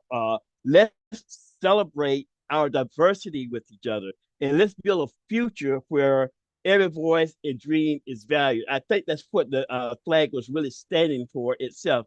So together, I just believe that we can continue to write the history of this nation, and we can do it with compassion. We can do it with courage, and we can do it with hope. So once again, I just want to thank you so much for this invitation, and I again am just honored to be part of this event. Thank you so much, Jody. Oh, thank you. That was such a great talk about the flag and bringing unity. I am a big proponent of that as well. It's not just a symbol. It means so much more if we really understand the people and the sacrifice tied to why our Yes, flag looks the way it does today, right? yes, So absolutely. that was a very powerful message. Thank you so much. Thank you, Jody. We'll see you next time. Thanks. All right, RJ. So before we bring on our next guest, I believe Faison's going to come on and talk a little bit about the Smile Channel, but I just want to encourage people. So, because it's Kenny's birthday, Hmm. Dr. Smiley has made an offer about the Smile Channel. And I know I talked about that a few minutes ago, but I just want to say what a powerful tool it is. I know I'm on it. It highlights all the videos that I'm on, all my books, all my speaking engagements. It is kind of like a capture for all those things. So this platform is really good for authors, speakers, podcasters. So it builds a one sheet for you. Like even it just keeps up with you. Just push a button and it produces it for you, and you can send it to whoever you want. So it's kind of a very cool tool to have in your toolbox to do the things Nice. that you want to do, right? Go ahead, Faison. Take it away. All right, so I just want to say one thing to explain in a simple word. You guys now on social media, we have the link tree stuff, right? So where we can Right. put all your links in it, right? But this tool is unique and customizable, especially for authors, speakers, right? And all this stuff. So I'm just gonna give you a little tour about our profile, okay? So I'm gonna share my screen so you can share it. Mm, okay, so here we have on the Smile channel. I'm just gonna open your profile. You will get a verified badge, okay? That's the most important thing. And then you can put your all your website, all your social media, and about you, your episodes, and your books. How cool is that? And then Very cool. if you click on that one, it will go to Amazon. And I want to show you one unique feature about our profile. If you visit on your mobile, you'll see a different version. It's just like a link tree you can use on your social media, as you can see, which is about you, episodes, and all your books here. And I want to show one more thing about a one sheet, right? So which is on the speaking world, we have the like one sheet, which is very Nice. popular, where you can like click on that one, you can read the bio of the authors, right? So what I'm Hmm. gonna do, Wow. you can see we have this little sidebar. You can request a booking, send a message to authors if you wanna book for event, or basically if you wanna download their entire sheet, what the author is all about. We have that download full sheet. So it Wow. will automatically convert your profile into a beautiful PDF sheet. As you can see, we have that which is a speaker, author, and life coach. And that's it. How cool is that? So Pretty we have cool. there's a few things you have to do. Buy the three books, which we have the like from Jody Martin, we have the RJ, and then we have Kenny book, and then you can get a special 1 year membership of the Smile channel, which is the starter package for a whole year, and you'll get the verified badge as well. And as well, one of the important whenever you have the birthday, you get featured on the homepage. Now we have the like Kenny Rochon. These are the birthday we have this month, this week. How cool is that? That's So cool. It now, is pretty who we cool. have next? We have our Jody. RJ, can you tell us who is next? It Uh, is e Juan e. Piper. Oh, I thought we Yes. had a lady on. No, I thought we Okay, had so I'm gonna bring. okay, Juan So Piper's next. Juan is next, and then Erica.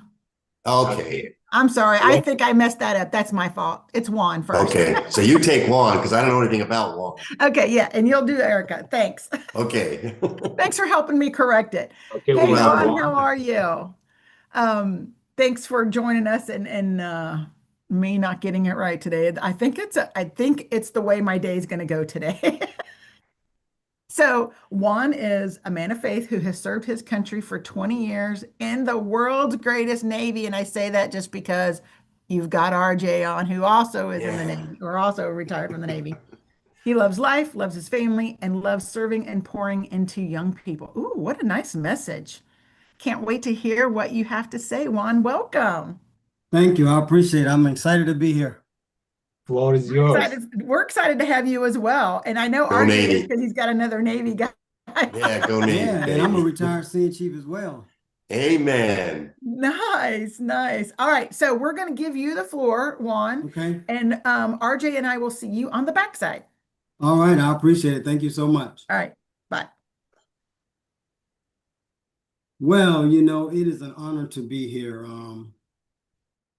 And I am so excited to be here today because for those that don't know, I have donned the uniform of and the cloth of the nation for over 25 plus years. And it means a lot to me to have worn the flag, you know, and to have represented the, you know, this means so much to me. I'm just kind of lost for words. So, you know, so let me gather myself, you know.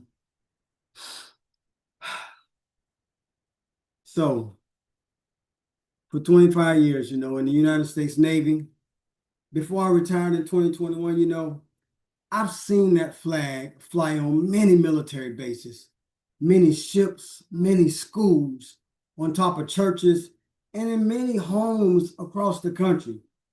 But no matter where it was displayed, guess what? It always served as a reminder that we are all part of something greater than ourselves. You know, when I look at the American flag, I don't just see red, white, or blue. You know what I see? I see sacrifice. I see opportunity. I see resilience. I see hope. And most importantly, I see a nation that, despite its challenges, continues to strive toward the ideals of freedom, unity, and justice for all, the very things that we were built on. See, America, you know, is represented hope in my life because guess what it did? It provided opportunities. And many people around the world, guess what? Only dream about some of the opportunities that we have. See, I grew up understanding that success, it wasn't anything guaranteed, but guess what? Opportunity was available. So through my hard work, through education, through faith, and through perseverance, I was able to build a career in the military and earn multiple degrees.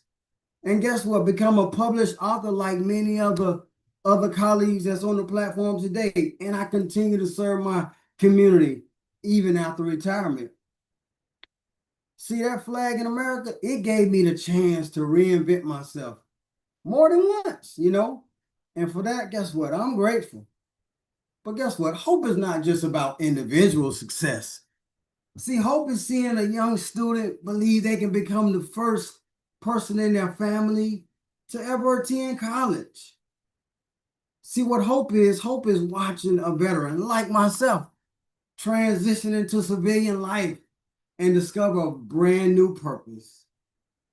You find your passion through your purpose. See, hope is seeing communities come together after a storm, after a tragedy, after a difficult season, and help one another rebuild that thing. See, that is America at its best. See, America has also represented unity in my life. During my military career, guess what? I worked alongside a lot of people that were from different races, different religious backgrounds, and different regions of this country. But we didn't look all alike. But guess what? We did all think alike because it didn't matter where we came from or what our circumstances were. Because when we had a mission, that's what mattered. We stood together, one mindset. See, that experience, it taught me a very important lesson. That unity does not require uniformity. We don't have to agree on everything, like most of us, right? But we stand together about something that was bigger than us. See that American flag? It reminds us that while we may have different stories, we share a common future, right? I see that same unity in my community today, you know, when I see neighbors helping neighbors, which is kind of a lost cause, and I see teachers investing in students like many of teachers on the platform. When I see volunteers serving in food pantries, helping the less fortunate, and the churches and the nonprofits and community organizations that's just working together to meet the needs of others. Those acts of service, see, they may never make national headlines, but guess what? They represent the very fabrics and the best of American people. And of course, America represents freedom. And being a veteran, of course, I know that freedom is not free, but that's okay. We enjoy the blessings that we enjoy as Americans every day. It's the very freedoms to worship according to our beliefs, the freedom to speak our minds, the freedom to pursue our dreams, and the freedoms to vote. See, that's what the flag means to me. And I love it. And I appreciate the opportunity to share today. Thank you all. Wow. I was sitting there going, preach, preach, because you said everything that I teach in my books about service. And the three of us sitting on here actually did service for our country. And I love that for us and for our country. But service also is in our communities, right? Absolutely. In our schools, in our homes. And I Yes. love that you pointed out that it's unity does not mean uniformity. That hit me hard. I was like, that is the perfect saying because like you and RJ, I'm sure you're the same. I have worked with every kind of background, every color shade, all the different countries that we've Yep. been to. You have to find a way to find a common um, mission and goal. Absolutely. And everything outside of that is a different conversation. But like you Yes. said, you have that one mission, and we're all on the same boat, if you will. We're all in the same mission. We're all doing the Mhm. same thing.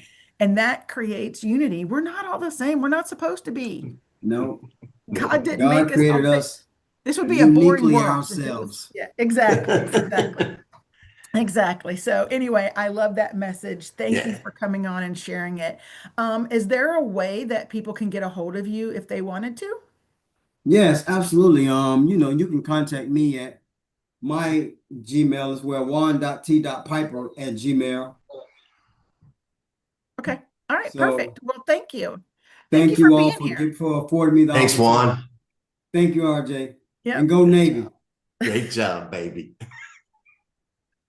I'm outnumbered this time. So Yes, yes. He was very good. I liked it. he was really good. I really liked his message a lot. All right. So we are going to bring up our next guest, Okay. Erica. You go ahead. Your turn. Okay. You know, once in a while you meet somebody for like 10 seconds and you're already amazed at some of the things they do. And then you get on the phone and you do a real quick search and all that. Erica, oh my gosh. She's got like 3 master's degree, but Erica had a son named Connor. And Erica, are you there right now? There Yep. you are. I am. Listen, I can't even imagine. I'm not a father. I never had any kids. I can't even imagine being a mom and the way it ended and the grief that you had to go through. I can't wait to hear the story. I know I need to hear the story because it's good for everybody to hear the story, but it's not an easy story to tell. So Erica, floor is yours. Thank you so much. Good afternoon, everyone, and happy Flag Day. On a day when we honor the flag and the freedom it represents, I believe one of the greatest ways we can honor those who serve our country is by making sure they know they never have to fight their battles alone. And I am truly honored to be here today to talk about that. My name is Erica Gifford Mills. I'm an international speaker, an award-winning author, founder of Balanced Symmetry, the International Women's Speaker Summit, host of Get Rooted Radio, and proud Miss Global Ambassador, Queen, Wisconsin. But more importantly, my favorite, the best job title I ever had is that I'm a mother, a military mental health advocate, and someone who has learned that one conversation could change everything.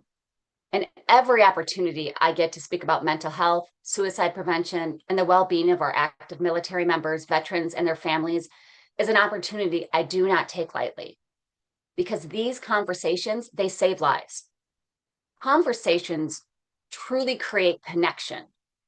And it's a connection in a community that we need because they also create understanding. And they remind people that asking for help is not weakness. It's actually courage.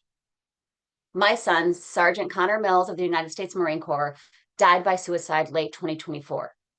Like many families impacted by suicide, I found myself asking questions that have no easy answers, and probably no answers ever. But I made a decision early on that I would not allow grief to silence me. Instead, I would use my voice to help others find theirs and be truly louder than the silence. And trust me, I have a big mouth and I like to use it.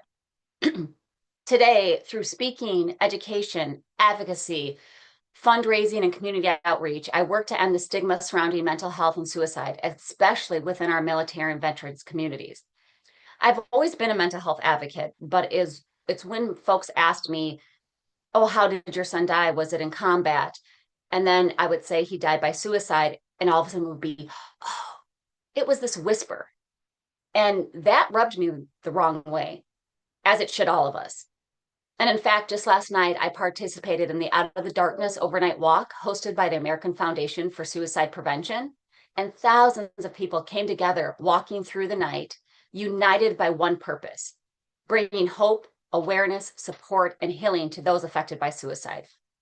And then next month, I will be hosting the second annual Active Military and Veteran Mental Health Awareness and Suicide Prevention, honoring Connor and all those we have lost, and all those who are still fighting battles that we cannot see.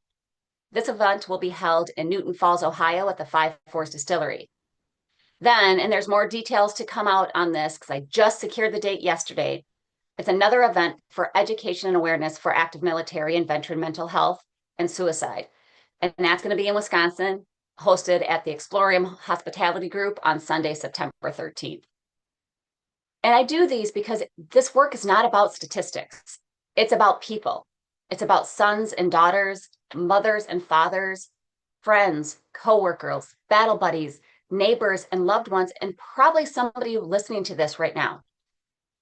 It's about creating a world where people know that they can say, I'm struggling, and be met with support instead of judgment. You see, mental health should not be an emergency conversation. It should be a regular conversation. Let's think about it for a second. We don't wait until someone has a heart attack before we talk about heart health. We don't wait until someone breaks a bone before we talk about physical fitness. Yet when it comes to mental health, many of us wait until there's a crisis before we start the conversation. But what if that changed? What if conversations about mental health became as normal as conversations about nutrition, exercise, or sleep? What if we asked, how are you doing? But really add that really, how are you really doing? Because if it's something we did regularly, not just when we suspected something was wrong, couldn't that make all the difference? One of the biggest barriers we face is stigma. And we've all heard the word, but yet it's so true. The fear of being judged, the fear of being seen as weak, the fear of being treated differently. And within our military community and culture, those fears can be even greater. Many service members are trained to be resilient, mission-focused, selfless, and strong. And those qualities make incredible warriors, but sometimes they also make it difficult to say, I need help. The reality is that strength and vulnerability, they're not opposites. In fact, some of the strongest people I know are the ones who have had the courage to ask for support when they needed it. And here's something I want everyone listening to remember. You do not need to be a therapist to make a difference. You do not have to have the perfect words. You do not need to have a degree. You simply need to care enough to start the conversation. So what can we do? First, check in with people before there is a problem. Don't wait for warning signs. Build those relationships and connections now. Second, ask better questions. Again, instead of just, how are you? Ask, how are you really doing? What's been weighing on you lately? How can I support you? Third, listen more than you talk. Big problem in our society is communication. Many people listen to respond. They're not listening to hear. Sometimes people don't need advice. Sometimes they simply need to be heard. Fourth, learn the resources available in your community and share them openly. Let's normalize counseling. Let's normalize therapy. Let's normalize reaching out for support. And finally, talk about mental health early and often. Talk about it at home. Talk about it at work. Talk about it in schools. Talk about it in veterans organizations and around the dinner table. The more we talk about it, the less power stigma has. As Miss Global Ambassador, Queen Wisconsin, my crown and sash represent something much bigger than a title. They represent responsibility. A responsibility to use every platform I have to advocate for causes that matter, to stand up for those who feel unseen, to speak for those who may not have found their voice yet, to remind people that visibility can be used for service. And then that is exactly what I intend to do. So today, I want to leave you with 3 simple actions. The first one, have one meaningful conversation this week about mental health. Not next month, not someday, this week, even today. Action 2, reach out to one veteran, one service member, or one person you haven't checked in on lately. Send the text, make the call, and start the conversation. And the third is, if you are struggling, please reach out. You do not have to carry everything alone. Again, asking for help is not weakness. It is one of the bravest things you can do. Because the truth is, the conversation that feels uncomfortable for 5 minutes could save someone's life for the next 50 years. So on this Flag Day, let's honor those who serve not only with gratitude, but with action. Let's create communities where people feel safe to speak. Let's normalize asking for help. Let's end the stigma, and let's be louder than the silence. Thank you so much for this opportunity, and thank you for using your voice. Well, hey, Erica, you did very, very well. Wrapped it up in a nice, neat, and tidy bow. And I do like the part about, it's really about people. I mean, that's just wonderful. I got a quick story here, kind of along the lines of what you're talking about. I wanted to put it out there because, like you say, might save somebody's life. I had a friend of mine a couple of years back, and he had like a Purple Heart, and he had a Navy Cross and a little collection that he had. And he helped me get my car. He was an older gentleman. He did 20 years in the Marine Corps. And I said, someday I'm gonna need those medals because I want to do a story on the Purple Heart and the Navy Cross. And he goes, okay, RJ, no problem. So then one day I called him up. I said, hey, man, can you bring those medals over? Because I want to do a story. He goes, yeah, no problem. He comes over to my house. He brings the medals. He brings books about the medals. And I said, okay, great. And he left, and he did it. He did it. He killed himself. And I know he gave me those medals because he knew I was going to take care of them. He knew they meant something to me. And he had a plan. There was a plan laid out long before he came over to my house. And I'm very touched to have his medals today and tried to give them back to the family. Nobody was interested. So I really loved your thing today, Erica. Thank you so much for talking. Thank you. Appreciate it. Yes, ma'am. And as always, Erica, I love having you around. And this is a powerful, powerful message. And you're right. We need to take away the stigma for asking for help. We absolutely do. 100%. We do. Start the conversation early and often. Younger, the better, because if we can talk about it, they'll learn how to ask for help before it gets to the point where they don't know how. Yeah. Yeah. Exactly. Not easy. All right. Not easy. Well, thank you. I know you had a long walk last night, so you go get some rest, lady. Yes. Another thing, bringing awareness to her platform. So go get some rest. All right, RJ, we have another guest on. Her name is Heidi. I had to get that pronounced right. I keep wanting to say Heidi. I had to say it slow. Heidi Forsyth. She's an educator, a speaker, and a mentor with experience in empowering diverse populations through communication and personal growth. She has taught public speaking and life skill courses within correctional facilities. Nice. Helping individuals build confidence, self-expression, and leadership skills. Currently, she works with adults with disabilities, supporting their development through education, encouragement, and advocacy. Her background also includes working with youth experiencing emotional disturbances, where she focuses on creating safe, supportive learning environments that foster resilience, growth, and positive transformation. Wow, you are one terrific lady affecting so many different communities. Thank you for being here today. Well, thank you for having me. Thank you for making this space for the Smile Channel, for allowing us to share our messages. Absolutely. Sure. Well, Yeah. RJ and I will give you the stage, and we will come back up as you get closer to the end of it, and we'll see you on the backside. Thank you.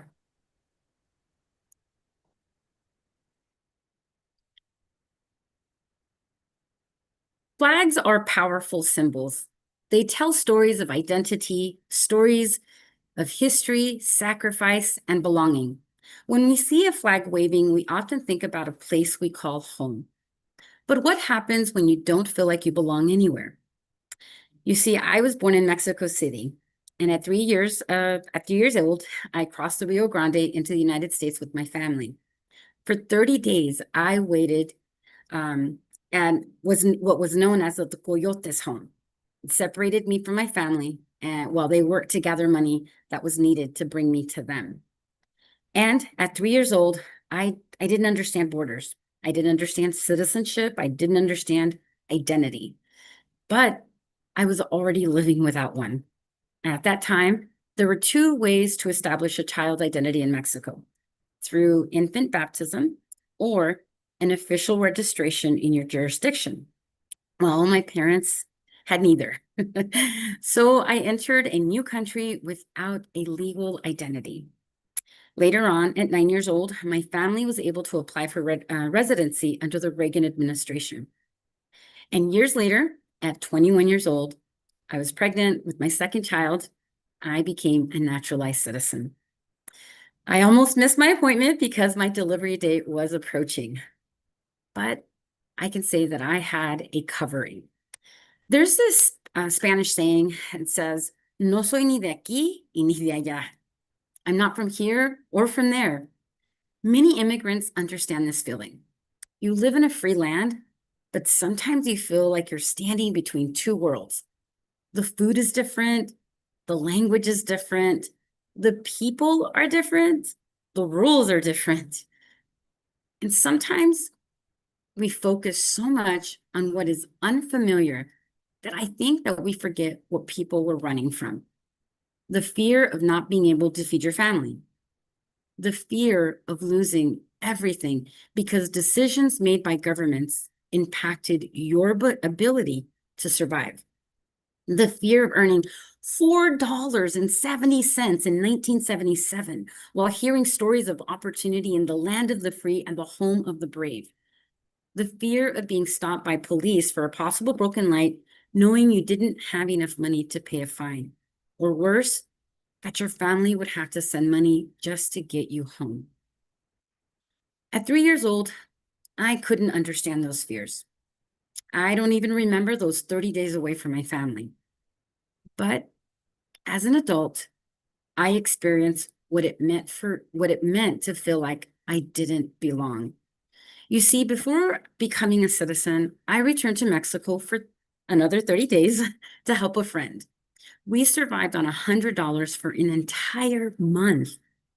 I believed that I could find work easily. I spoke English, I had a year of college, and I had confidence. But everywhere I went, the same question came. Can you prove your citizenship? And every time the answer I had to give was no. I felt like a fish out of water. This was my motherland, and yet it was rejecting me. That phrase, "no soy ni de aquí ni de allá," became more than just a saying. It became my reality. Still hopeful, I thought surely someone would hire me. So I went to the street vendors. Maybe they would hire me. Maybe they would pay me with food. but even they asked for proof of citizenship. Eventually, my family sent us some money, and I was able to return home. And my 4-hour drive back to the United States felt different. It felt like a journey. The American flag flying high never looked more familiar, never more meaningful. And that day, I realized something. The flag was not just a piece of fabric. It was my covering. It was a reminder that after years of wondering where I belonged, I had arrived. And maybe belonging is not just about where you're born. Maybe belonging is about the place where you are finally able to become who you were meant to be. Because sometimes the greatest journeys aren't about crossing borders. They're about finding a home. Thank you.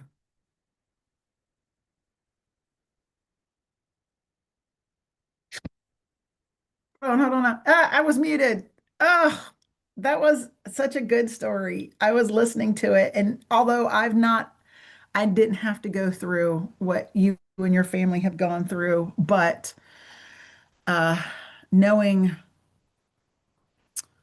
not fitting in where I thought I would fit in, and for me, my flag story is that I grew up a Navy brat, but I didn't find who I was until I joined the military. Best decision I ever made in my life, right?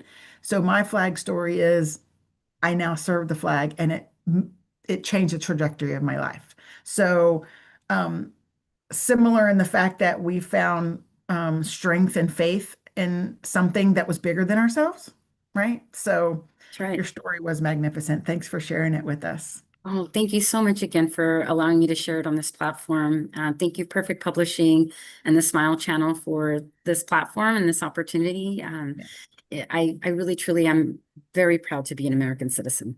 Now, can I ask you something? Have you written a story about your story?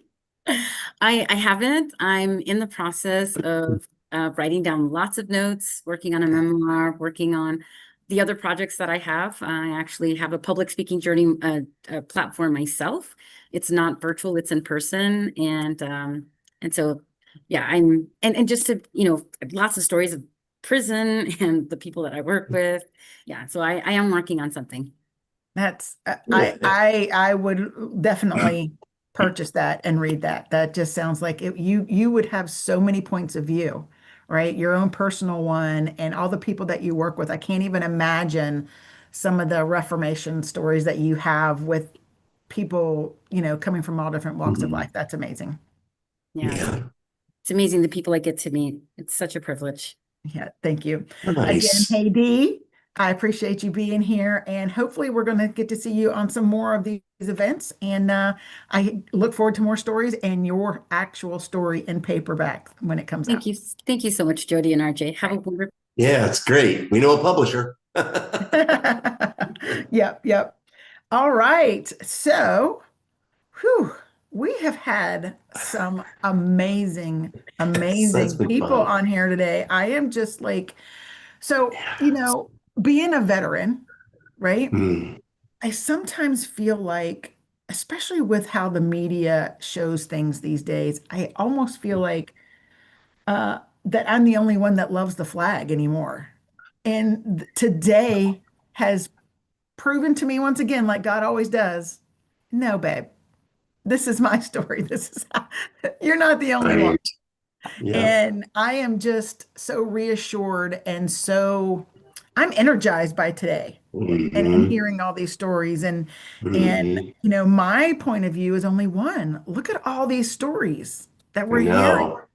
And It's we're only getting a great. slice of those stories that go across our great nation. So I have All chill these bumps. different angles. I never even thought about half of these angles these people are going with the flag. And I'm like sitting here going, well, that's a cool way to look. I'm telling a story about the flag. They got yeah, some meat in their stuff. I'm yeah. enjoying it. Yeah, some really great stories. All right, so let's bring up our next speaker, retired Army Lieutenant Colonel. So now it's going to be 2 Army, 1 Navy.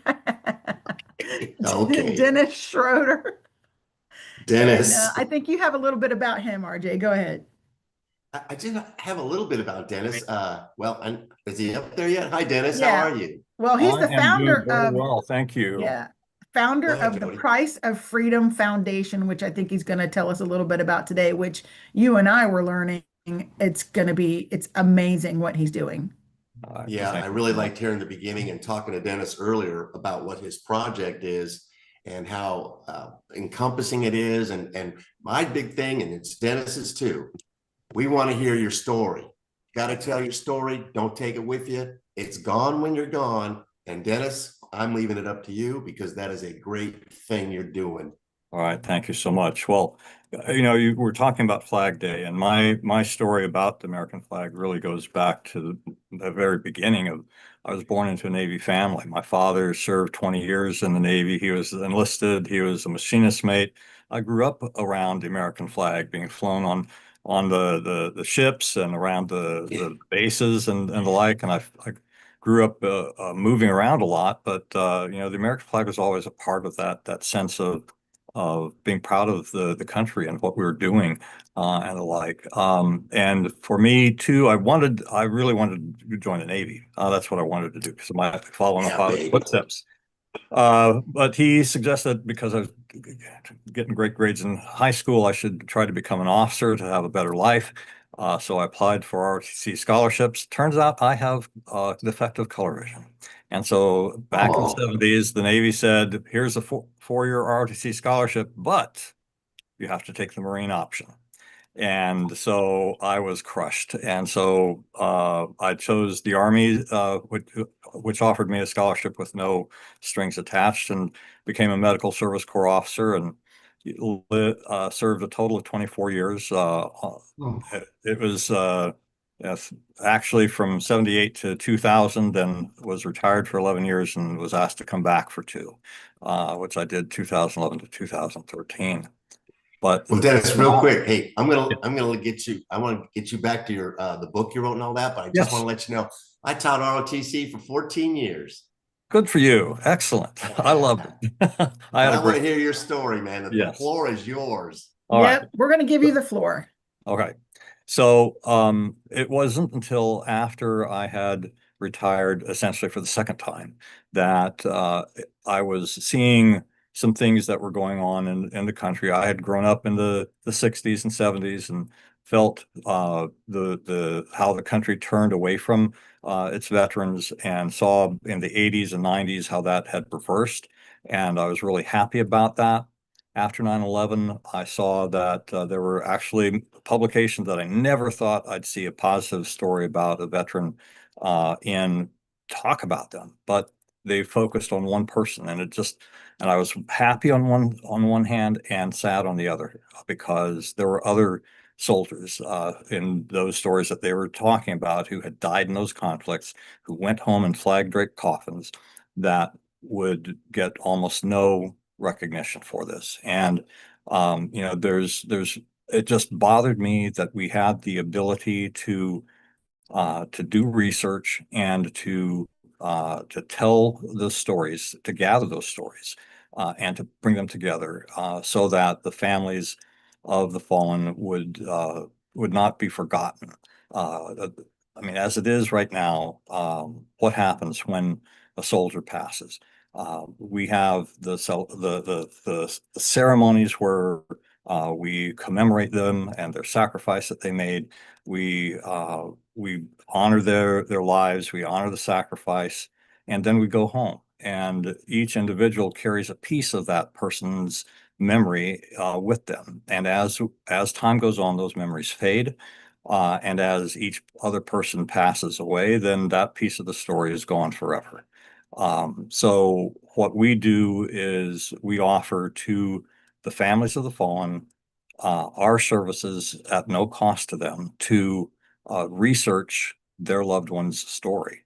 We want to go back all the way to the beginning, from childhood on to uh, tell the story of how they were as a person, how they were as a child, what sort of things excited them, what were the things that scared them, what were the things that they did well at, what did they struggle with, how did they impact the people around them, who influenced them, what made them choose the military, what were their experiences in the military, what, of course, we're going to talk about what it was that cost them their lives, but we also want to know what was the impact on other people around them with that sacrifice.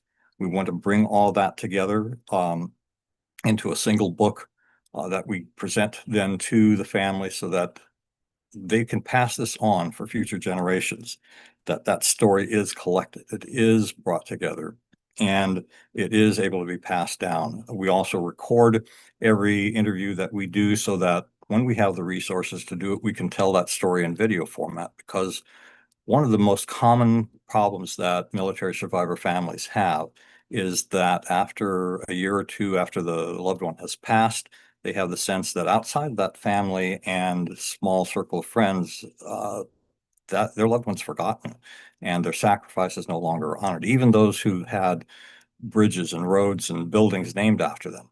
So we believe that by telling that story to a wider audience than they can reach, we can help mitigate that. We can never replace that. We can never completely eliminate that, but we can mitigate that specific problem. So that's the commitment that we have with this. It's a commitment that I have.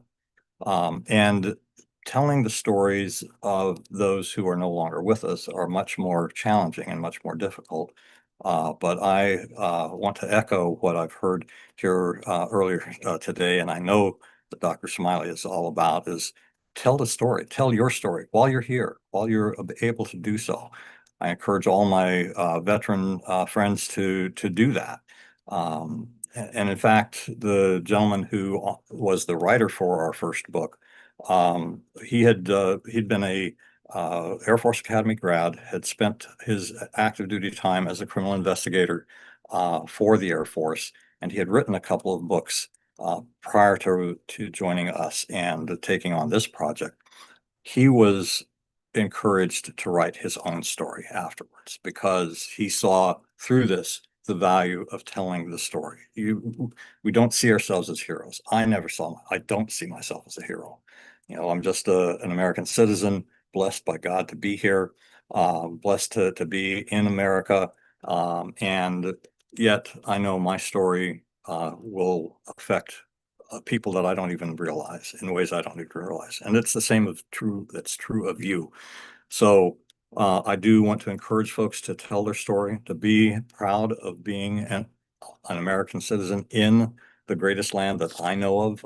And I'm just thankful that we set this aside this day to for Flag Day to acknowledge that. And I guess that's it in a nutshell.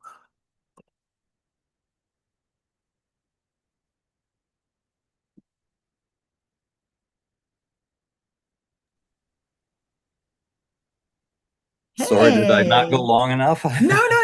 It was me. It was a technical issue. We're just going to do it's Zoom's fault. We got shirts Okay. that we're going to put, it's Zoom's fault. Okay. It was all me. It was all me. No, that was really good. Thank you so much for coming on and telling us a little bit about what you do and why you do it. And I am of the same mindset.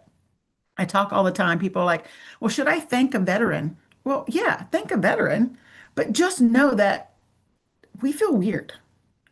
We realize we're doing something that most people don't do. We get that. Right. But it also is weird to say thank you for your service to us because we don't see ourselves as a hero. We don't see ourselves.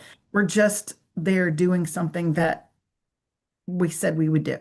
Right. So I completely understand that point of view and how you said that. So thank you for coming on and sharing that with us today. Well, you're very welcome, Jody. I feel honored to have been invited to be a part of this. So, And right back at you.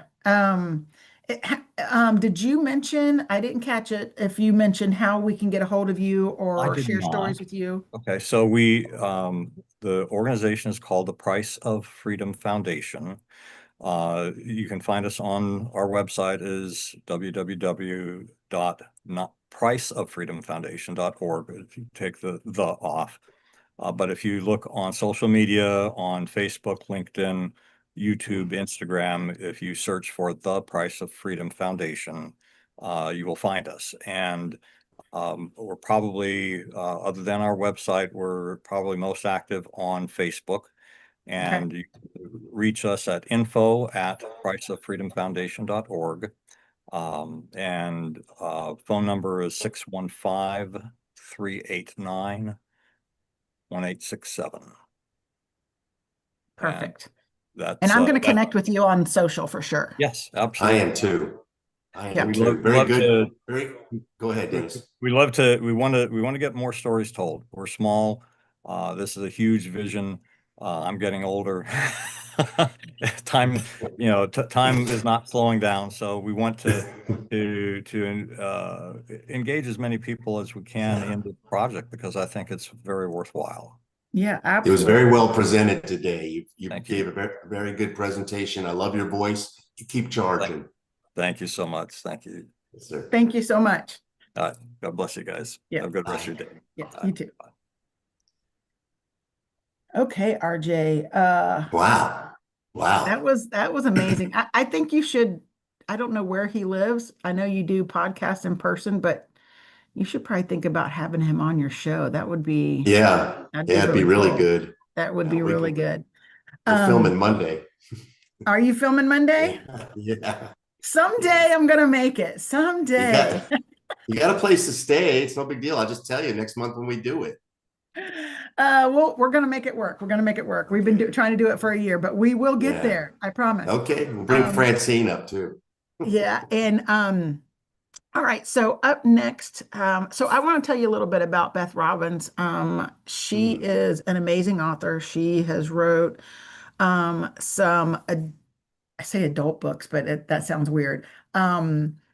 Books for adults and kids talking about seizing the day, right? Yeah. And how kids can do that, how adults can do that, how she's done it through her lifetime. And she has an upcoming webinar, and we are going to share a little bit about that. She's going to share her story and how to join that and be a part of Seize the Day. Jody, yes. do you remember we met her? We met her in person. No, yeah, I know her. She's phenomenal. She is phenomenal. Great. She's a phenomenal human being, yes. Speaker, writer. Love and her. So I am very happy to support her in whatever she's doing, because it's going to make a big impact on the world. Yes, ma'am. Yep. All right, Faison, if you will roll that beautiful footage. He's busy. He's coming. He's busy. You know the whole story about being a duck? Yeah. Yeah. I know how he does it. He's good. Listen. Is he? He's trying. Put something in the chat, but I don't know what it says. That was some weird words.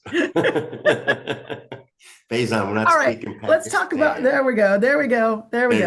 It's coming. Because we can carry it if we need to. All right, Carpe Diem with a smile. Seize the day with a smile. That's right. This, if you're watching this, you are considering and interested in finding out what it is to be in this book and this project and the movement. So, Beth, why don't you start off by sharing your vision and mission for this book? I am thrilled to do so. So the book title, Seize the Day with a Smile. And what it is we're inviting curated authors to come in and share what that means to them on a personal level. Seizing the day, waking up with a choice and a chance, how you're going to greet the day. Maybe it's seizing the day with a smile, seizing the day with courage or kindness. I love that one. More love in the world. The point is, I have a personal goal of 100 million souls that get to hear this message. And what better way to reach them is through a compilation book with authors from all over the place that get to share this message so that we can get that out in the world. So we are bringing in some heavy hitter authors, and we would love to invite you to be one of them with us. And we have another video that hopefully you can click on. It'll have you all the parameters and all the details you need to know. But right now, what I want you to know is from my heart how much it would mean to me personally to have you join this mission with us. Yeah, so if this is of interest to you and you want to be with a phenomenal community of leaders, heart-centered leaders that are really taking advantage of every day and life is precious to them, then apply. And I think if you're someone that wants to make a difference in the world and you're having the Carpe Diem kind of methodology and impact, you're going to feel really at home with us. On the other video, I go into great depth of all the value you get with the education, the mastermind, how to refer each other, the experiences in New York, Library of Congress, the book tour. It is a very extensive, and this part right here is just to let you know, this is not just a book. It is education, it's a mastermind, it's a movement. So it's a movement, yes. Yes, indeed. So Beth, thank you so much. We'll go ahead and put the link for the other one so that they can get the details that go way, way deeper than this. Awesome. How's the best way to have them apply? I think they should go to your email. Okay, I'm going to drop that right here. It's Beth Robbins, and in case you haven't met me, I spell my last name with just one B, so it's Beth Robbins at balancedlifeproductions.com. And I'll make sure we have that somewhere in this email that you get with these. And I love the fact that you did it with just one B. You were like, I don't need another one. I don't. I know. Poor Tony Robbins and Mel Robbins, they need two Bs to be powerful. I just need one. That's right. That's right. All right. Well, we look forward to meeting you, but more importantly, we look forward to you actually saying, wow, this is one of the best decisions. The value is insane. There's a quote by Charlie Tremendous Jones that I think is very appropriate right now. And it's the difference between where you are today and where you'll be 5 years from now are the people you meet and the books you read. And this will be both. I promise you on a very big scale.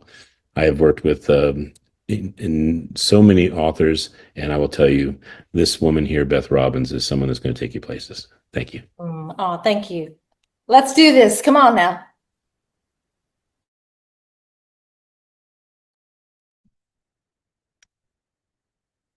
All right. So isn't Beth just amazing? She's just a great human being, and please support her in whatever way you can. The webinar looks like it's going to be very interesting. So, all right, She's RJ. special. Yeah, she really is. She really is. Yeah, And she is. you know how sometimes things don't really translate on video. And I liked her on video, but when I met her in person, there's something about the energy she brought to the room that just really made me connect to her. So sometimes that's the way it's got to work. But I totally agree about that energy thing, because she was quiet, but when she did talk, everybody listened, and there was a real power around her. And I was very impressed with her. Whoever joins this thing that she's doing, they're going to enjoy it. Yeah. And all right, so I know you and I have known each other for a little over a year now, right? And I know that you have some amazing stories and some amazing life experiences. One, I want you to talk about a little bit, because we have a video that really talks to that. But tell them your story about this special flight that you went on. Yeah, it's very complicated, but it's easy to see and listen to. But like I said, Letters to Bob, the 4th chapter is about the story you're about ready to hear. And this is obviously a true story. I'm getting goosebumps, Jody, just talking about it, because it's probably one of my largest shows, and it brings the feeling back about the American flag. You know, we talk about Flag Day and flying over a building and putting it on top of a ship. Well, sometimes it covers caskets. And that's what this video is about, flying home with an angel. Faison. All you, Faison.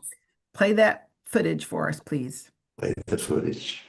Get your hankies. You learn a lot of things in the Navy, and some of the things you didn't even think were going to be known to you until you're in a particular situation and it comes to fruition. I was over in Iraq and Afghanistan for 3 years. I wasn't in country that whole time. I was stationed in Bahrain, but I spent a lot of time there. And a lot of big wigs come over and they want to go see the troops, military big wigs. And the biggest wig of them all is the Master Chief Petty Officer of the Navy. And this guy's a very good friend of mine, and he came over a couple of times, but I remember this one time he came over and he says, I want to go see the troops. I go, I know, I got it all scheduled. We're going to go here, going to go there. All the planes are lined up, all the helicopters, all the people, it's all lined up, we're good. He's like, okay. Now, when you travel around in Iraq and Afghanistan, you're kind of at the whim of a lot of different factors of whether you're going to get to this place or that place at a certain date and time. But when you're with the Master Chief Petty Officer of the Navy, he usually works out pretty darn close. This one particular evening, it was kind of late. It was about 10 o'clock at night. And to tell you the truth, I really don't even know where we were. But we were next to an airstrip that we had just built, a couple of weeks before that. And it had a tent, and it had a little Air Force guy. A couple of Air Force guys were running it. It had folding chairs. That was the terminal. And me and the MCPON were trying to get home. I remember we were trying to get home. It was our final leg. And our plane was there, but the little Air Force guy comes in, he goes, Master Chief, you got a second? I go, yeah, what's up? He goes, it's going to be a little while before we can get you guys on the airplane. I'm like, dude, don't worry about it, because, we don't want them falling all over themselves. We're fine. I said, don't worry about it. Take your time, whatever's going on. And he comes back a little while later. He goes, okay, we're ready to put you guys on board now. It took us a little while. We were loading an Angel. An Angel? I didn't know what an Angel was. I know now. It's a fallen soldier, airman, sailor, Marine. We got on a C-5A Galaxy. This is the largest airplane we have. And it was empty, except for 2 seats for us way in the front and the Angel in the back. I remember I got up. I put my hand on the flag, said a prayer. But I looked underneath it and it had a number 966. This is the 966th guy to lose his life. And I went back and sat down. Now, flash forward about 14 years. I'm teaching my class in ROTC. I get a young lady in there. She's all ready to play the game. I'm all excited about having her. And I get an email from her mom. And the email says, this is my daughter. Her dad died in the war. He was a Marine. She sent me a picture of her dad and a picture of her daughter in the ROTC uniform. Looked like brother and sister. I'm not saying 966 was him, but it could have been.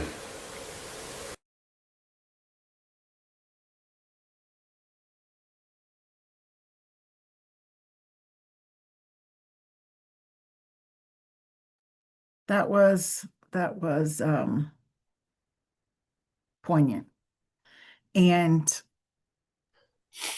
I have my tissue out. Me too. And that, folks, is what the flag is about. Yeah. Through the years, 250 years, we're turning 250 this year. And even years before that, because the Army is 251 years old. So for 250-ish years, this country has changed because of service to something bigger than yourself. Yeah. Before the Army, that was the people at Plymouth Rock. I mean, like, it's always been people who didn't know what the future held, but they knew there was something better. And then once we became a United States, right, we always knew that there was going to be something better, something. And so when you see a young service person who has died in a situation where I've been to ramp ceremonies.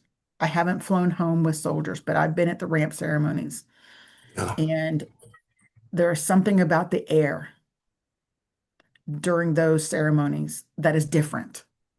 And I get chills just thinking about it. These people gave everything for what they believed in. And so that flag to me that's the thing that I see. Yeah. It's That just that flag, I just want to say that, the flag on that coffin, and it's like the blanket for the angel, it's like a blanket for the angel to go home, and I'll never Yep. forget it. Yep. Sorry. Completely. Yeah, exactly. The flag just, that moment changes you. It changes Yeah. you. So, all right. So Yeah. thank you for sharing. No, thank you for sharing I that with know. us. I mean, that was a somber moment to kind of Yeah.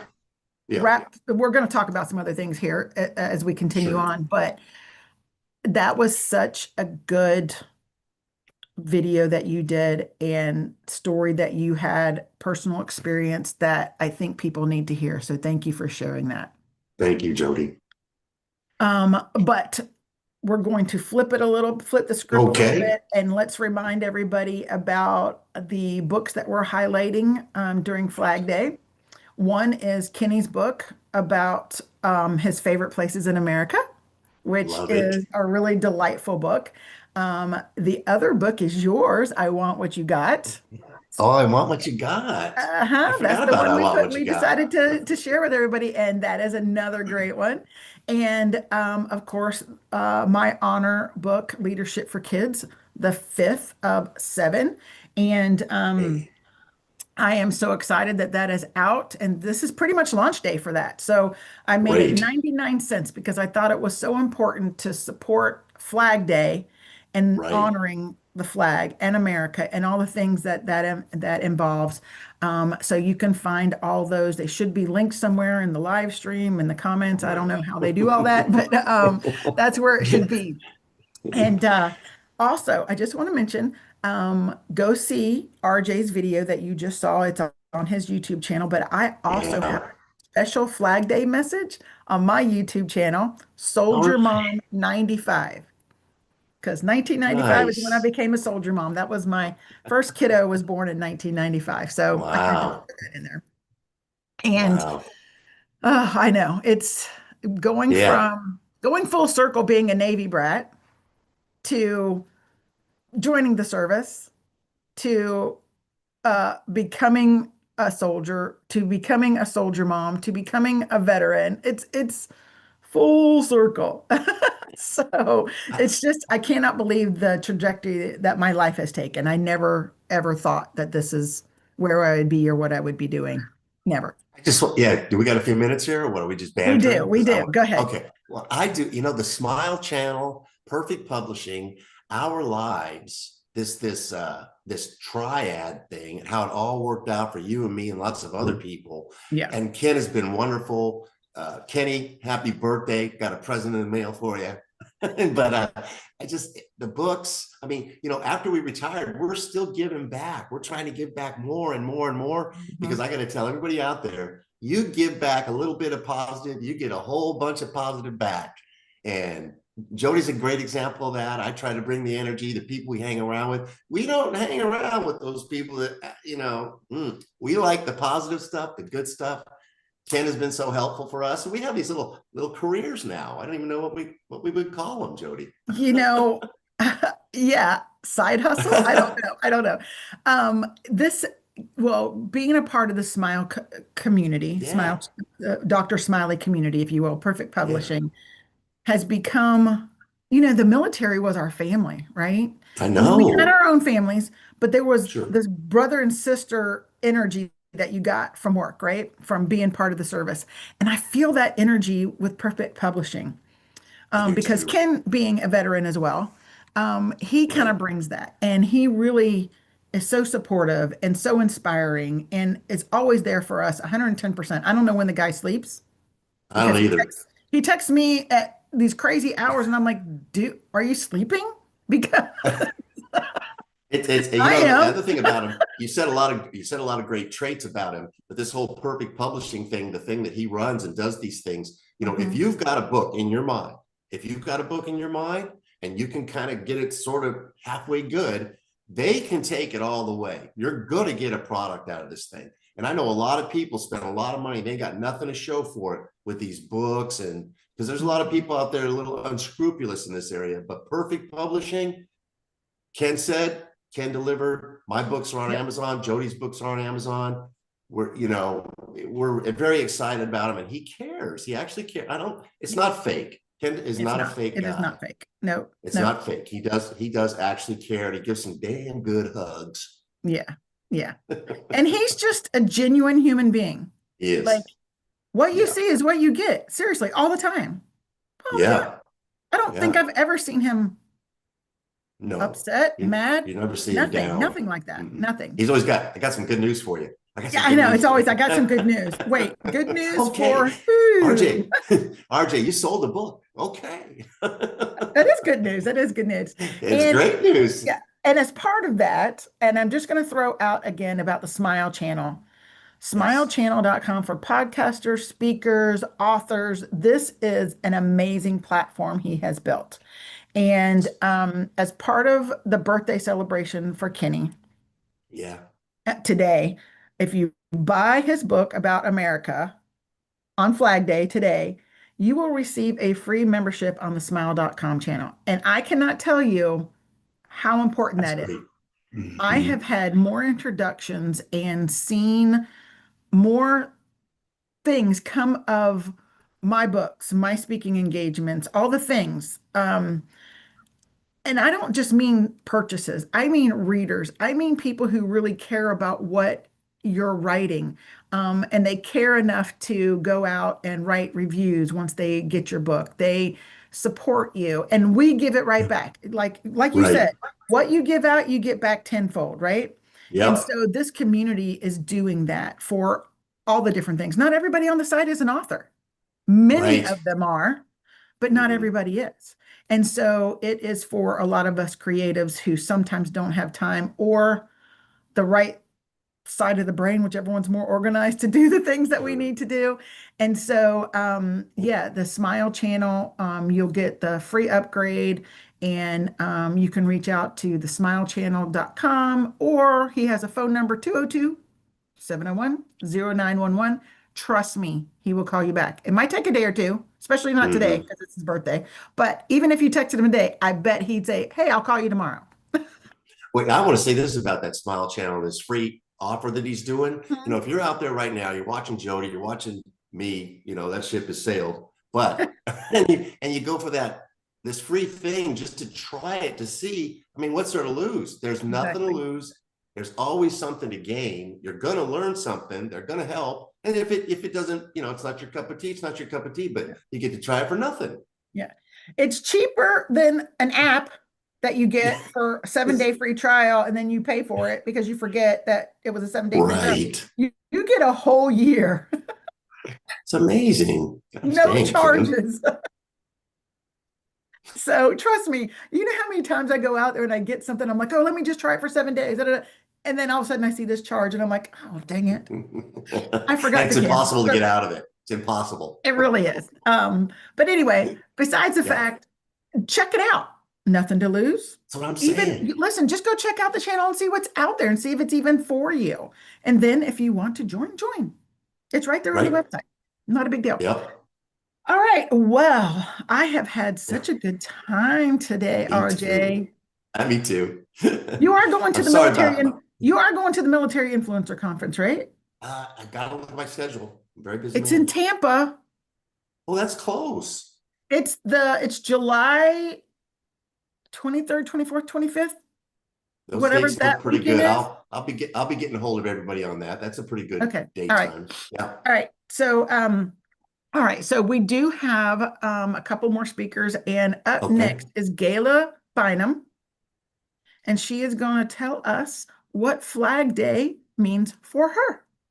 Oh, good. Faison, you want to bring up Gayla? There he goes. Hi, this is Gayla Bynum. I'm calling to wish Kenny a happy birthday. I'm the chair of We Will Survive Cancer, and Kenny, I have known you since you were born. I have watched how powerful you are, how amazing, what a talented young man you are, and I'm so proud of you. I want to wish you a very happy birthday. I think you're going to be 13. Wow, you got a wonderful life ahead of you, and please Take advantage of every wonderful thing that you have. Love you so much, Gayla.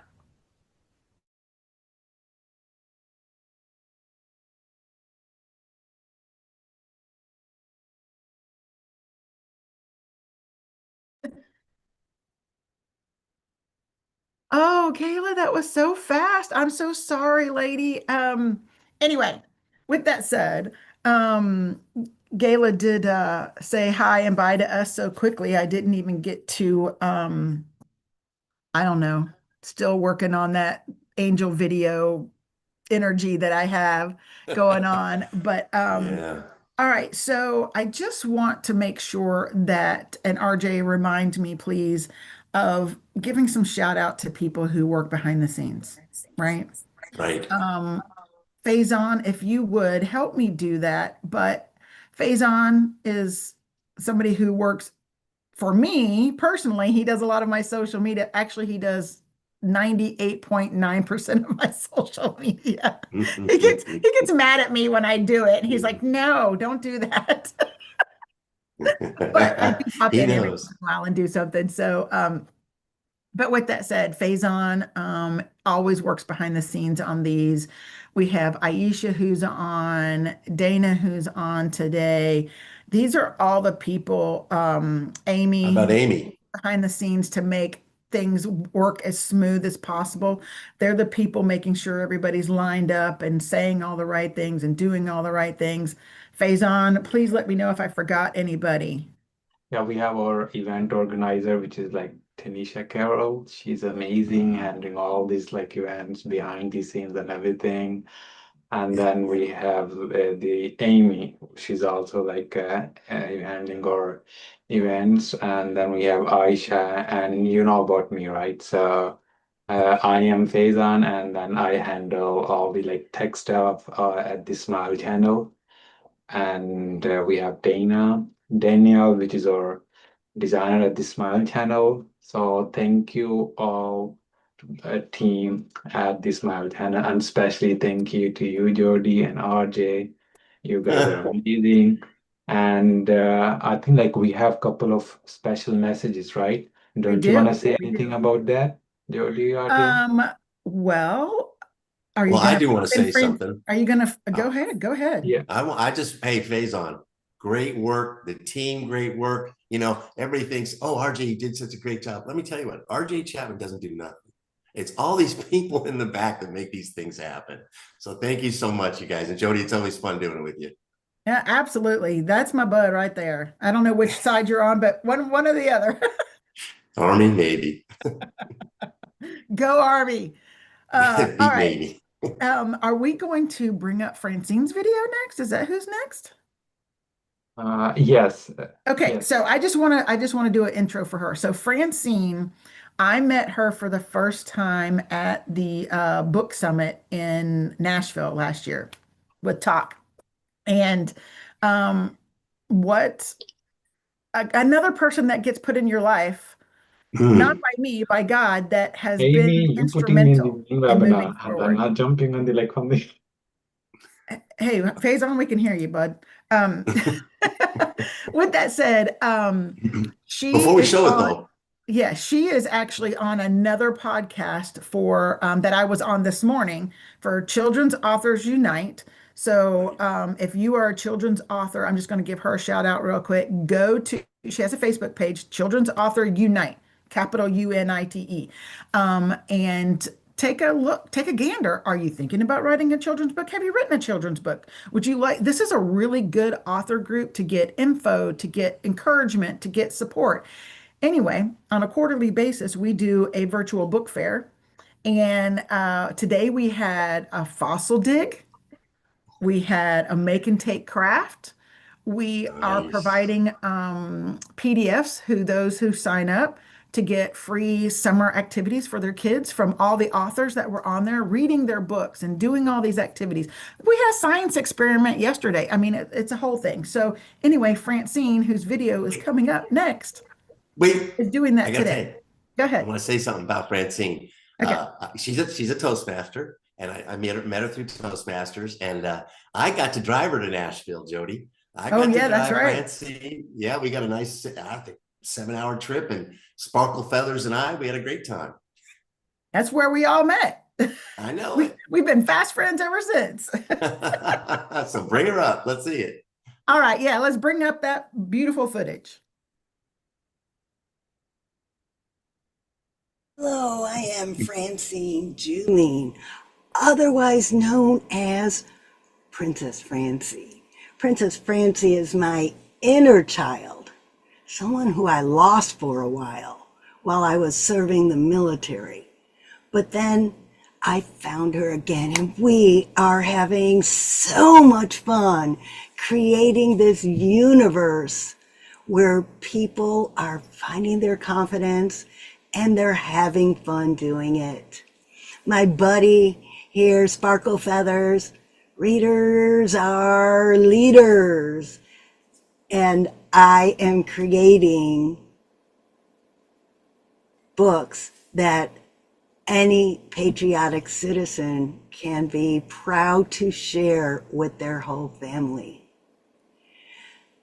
Coming from the military, I had the opportunity to see the world. I was in the Western Pacific 4 times: Japan, Korea, Hong Kong, Thailand, Okinawa, Australia, the Philippines. And then in the Army, I visited Iraq for a year. And I got to see how truly lucky Americans are to be American, to live in this wonderful country.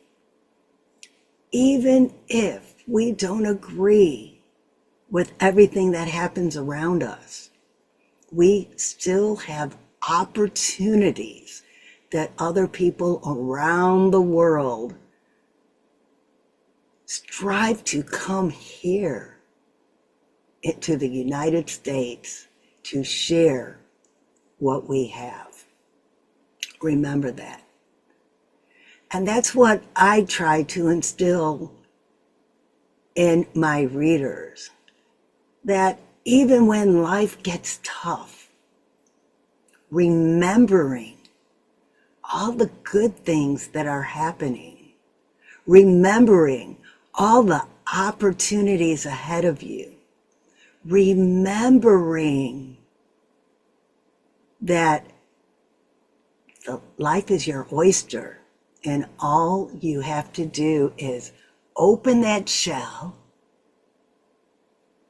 and see the world, to know that you have the ability to do anything you want to do in this whole world, no matter where you come from, no matter where you are now.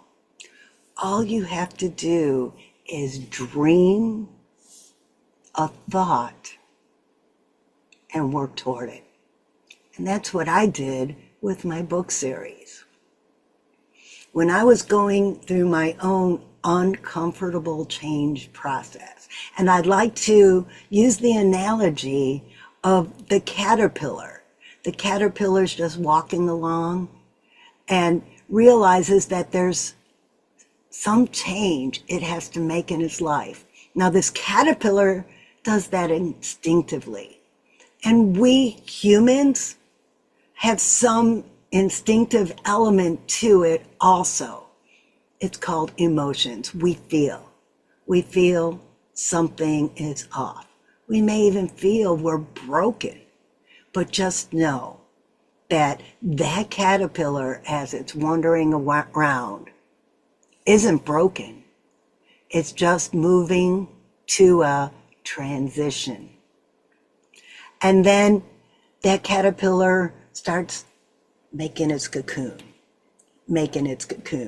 And for humans, that cocoon is our time of self-reflection, our time of healing, our time of change.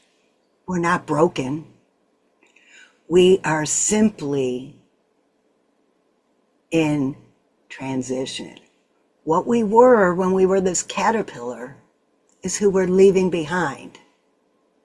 Like I did when it was time to retire from the military. I was leaving behind that exciting lifestyle. I was leaving behind the people who I felt were my family. I was leaving behind my identity as a female aircraft electrician. And in that cocoon, I was figuring out what I wanted to be. And you can do that too. And then the beautiful part is when that caterpillar is done with the metamorphosis going on in that cocoon, it's time to break out of the cocoon and become the butterfly. And that takes a lot of hard work because it's got to spread its wings. It's got to get ready to fly. And humans do the same thing. Once we figure out what it is that we want to do with the rest of our lives, or just our next chapter, maybe not even the rest of the life, but the next chapter, we start spreading our wings. We might try something. It might not work, but that's okay. We learn from it. We flap our wings, and then eventually we soar as the butterfly in all its beauty. And our country gives us the opportunity to strive to be something new. Our country gives us the resources. It takes hard work. Don't get me wrong, it does. It takes hard work. And what I want everyone to know is it's okay to ask for help. It's okay to not know. It's okay to feel your feels. And that's what I want the readers of tomorrow. I want the young readers who read Sparkle Feathers and Princess Francie Camp Confidence series. That's what I want them to know, is that it's okay just to be you. And Sparkle Feathers is the camp counselor at Camp Confidence. And in the book, Let Your Sparkle Shine, Sparkle Feathers and Princess Francie let kids know that it's okay to be unique. It's okay to be who you are. It's okay to beat that different drum than everybody else, because that's what makes you special. That's what makes you sparkle. And that's what makes you spread your wings and fly like the butterfly. Happy birthday, United States. It's time to soar. Princess Francie signing out. Happy Flag Day, and thank you for being here to speak about our wonderful country, our flag, the 13 stars, 13 stripes, and a 13-year-old boy named Kenny. So I want to turn it over to you. Dr. Breakthrough, I've said it probably every single day. Thank you, God, for putting you in my life, and thank you for all you do to help us with our show to amplify goodness, inspire hope, and most importantly, create community. So thank you. Man, thank you for smiling, my brother, and giving me an opportunity to share. The So I'm stage putting is these yours. blue blockers on. So, All but right, the again, stage is yours, sir. yes, happy birthday, Kenny! Oh my goodness, 13, man. That's amazing, amazing, amazing. So, I'm so grateful for you and your books. And I mean, I wish at your age I was doing what you're doing. So, when I grow up, I want to be like you. So, happy birthday, man! And man, I hope you appreciate the dad you have. Never had the opportunity to have the dad in my life. So good, grateful for that. All righty, well, flag. First of all, let me back up. I always give a disclaimer. Is this people say, is this Dr. Breakthrough guy with these titles? What is this? Well, first of all, I didn't give myself that name. It was Dr. Willie Jolly. We were speaking at Howard University over 20 years ago, and he said, Dr. Stan, branding's everything. You know, when somebody has a problem, they go to the doctor and he writes a prescription. You're the guy with a prescription for a breakthrough. You should be called Dr. Breakthrough. I know you're Dr. Stan, but Dr. Breakthrough should be your branding. And I was like, I don't know if that's true, but I lived the rest of my life to make sure it is. So I can't provide a breakthrough. I just prescribe the breakthrough. However, when people follow the breakthrough prescription, God provides a breakthrough they desire and deserve. And I know one thing, my friend, the situation we're doing now, FLAG, let me give you my acronym for FLAG that I just came up with this morning. And FLAG to me stands for faith, love, allegiance, godliness. Oh, well, let me see if I got a microphone somewhere, because that would be a mic drop right there. That the flag. If we would just see, it's all about faith. It's about faith, right? I mean, they're like, we're going to build it. We're tired of the British rule over us, right? We have the faith. We're going to go to this new land. We're going to come, and then love, right? We love each other. We love our country. We love what we're building, but then allegiance, right? Have allegiance, and then godliness, building on principles, right? Now, here's the thing. This Flag Day, let's think about those principles. By the way, faith stands for forsaking all, I trust him. And that's what they had to do, my friend. And faith also stands for functioning as if things happened. But on this Flag Day, my friend, may we be reminded of keeping faith. See, faith sees the victory, doubt sees a way. Doubt sees a dreary night, faith sees a day. Doubt dreads to take a step, faith soars on high. Doubt yells out, who believes? But faith yells back, I. And on this Flag Day and on Kenny's birthday, we say I. That's it. So let's say yes for faith.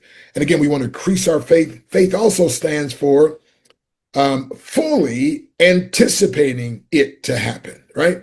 So when they built this country, it's like we're fully anticipating. But then the love, my friend, and like I said, so faith, love, allegiance, godliness. Doing things. Matter of fact, you know, they talked about the golden rule. The other day I came up with something else. And this all, but again, for Flag Day. And that is treat people, get this now, the way you want God to treat you.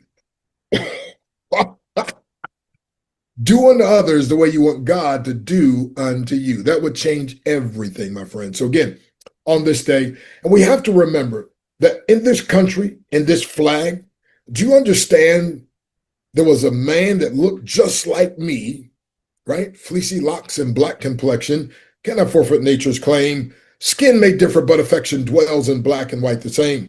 Rise so tall as to reach the pole, to glance at the ocean at a span. I must be measured by my soul. The mind is the standard of a man. And we have to understand there's some people now this administration trying to get rid of people that look like me are what we've done. And so grateful for Dr. Smiley when we had they were doing Black History Time, but Crispus Attucks, the first to defy and the first to die for American independence and for the flag. Think about that. Think about that. See, I said, I wish somebody would have taught me that years ago. And not just people that look like me need to know this. Everybody needs to know this. This man, listen, he took a stand, and there in that Boston massacre, he was the very first one. Now watch this. Because of his commitment, there was over 5,000 free blacks. Now understand, they weren't slaves, they were free. So they could have been free just to go, no, they took a chance to risk their lives and said, we love this country. We love what it stands for, at least what they say it stands for, right? And because of being inspired by the life of Crispus Attucks, we're going to fight in this Revolutionary War. 5,000 free blacks, my friend, offered their lives in their service when they didn't have to. As a matter of fact, I hate to say it, but George Washington said, we don't want any blacks or vagabonds. They said, we don't care. Okay, we're fighting because this is our country. We have faith. We have love. We have allegiance. And we're practicing godliness, the flag. And so on this Flag Day, may we think about some powerful things like that, my friend. As a matter of fact, Other people are inspired by what we do. They're instructed by what we say. They're insulted by what we say that we don't do. So Christmas addicts walk the talk. And those 5,000 that fought walked the talk. So yes, folks that look like me, there's some discrepancies. And, I know there's some things that have been said and done and some things that aren't right. And here's what I say, my friend. If we will understand the true history and understand the true meaning and what this flag stood for, those are principles that everybody should garner. And so on this Flag Day, I'm here to tell you, man, oh man, oh man. I remember being I'm 65 years wise now, but way back in the day, we would start off in school saying, I pledge allegiance to the flag of the United States of America and to the republic for which it stands, one nation, under God, with liberty and justice for all. May we live that creed, not just for certain sectors of America, but the flag stands for all of America. That's what this day is all about. So I'm grateful. I'm blessed. I'm honored to be part of this. And my friend, remember the acronym for flag, and I'll be done. Faith. Couldn't we all have more and use more faith? Love. That would change everything. We just love each other, love ourselves. And I'm so grateful for the love of God. And then allegiance. Allegiance, right? And godliness. Doing things that are right. In spite of what other people are saying, in spite of folks that don't see it, and even in spite of the haters, haters, having animosity toward everyone reaching success. So my mentor said, I was closing one more time, Preacher's Week. Anyway, he said, if you want people, get after you, do three things: have more, know more, and do more. He said, if you want people, leave you alone, do three things: have nothing, know nothing, and do nothing. So because America started, Great Britain for a while had a problem with us, but guess what? It's an amazing place to live. I've traveled all over the world, and my friend, I still love living here. God bless you. And God bless you, Dr. Stan. That is a great acronym for flag. I was thinking of friends or friendship leading America to greatness. But we have the two. Well, you're Dr. Smiley. You can throw it in there, buddy. Well, by the way, how much better would America be if everybody smiled like you, man, and had that joy? Well, I actually want to show. I want to show. And by the way, fathers that would spend time with their son like you do, man. Really, that's amazing. I appreciate that. Thank you. I want to show the world what you've been done in a year and how they can reach you, if that's okay. I know you're going to share it as well, but I'd like to show perhaps a simpler way, possibly, and that is we have this beautiful site called the Smile Channel, and if you go to leaders here, you can't go there if you're frowning. You got to smile. No, you have to smile. You get to smile, and if you put in Dr. Stan Harris, we can just type this right here, Harris. There he is right there, and you open up his profile, and you can actually, we've got his one sheet here, and I know that there's a booking button that we need to get for you here, but here's all your socials, your website, and he's got amazing, amazing shows. Every one of these shows I'm so proud to have on this site. So that's one way to reach him. And how else can they reach you, Dr. Stan? Well, they can dial my 24/7 breakthrough hotline, 717-275-3508. Again, 717-275-3508. I have people call all day just to listen to the message there. But if you leave a message at the end of that, then I'll get that message. Or if you text 717-275-3508, and you can email Dr. Stan at drbreakthrough.com, drstan@drbreakthrough.com. But I'm not an email person. I hardly ever check it. So text instead. But hey, and then, but just check me out again through Dr. Smiley and the Smile Channel, and but contact me those ways. I'd love to speak for your organization, your online summit, your church, your school, your whatever. And so, Dr. Smiley, thank you for what you're doing to make a difference in the world. And thank you, man. When I see you at an event, you bring it. I mean, I think you should be known as the best kept secret for an event that will be a complete explosion of joy, a complete explosion of breakthrough, but I think a complete explosion of how much we fit together, how much we are a community. I love seeing you at the AI conference. That was a beautiful conference.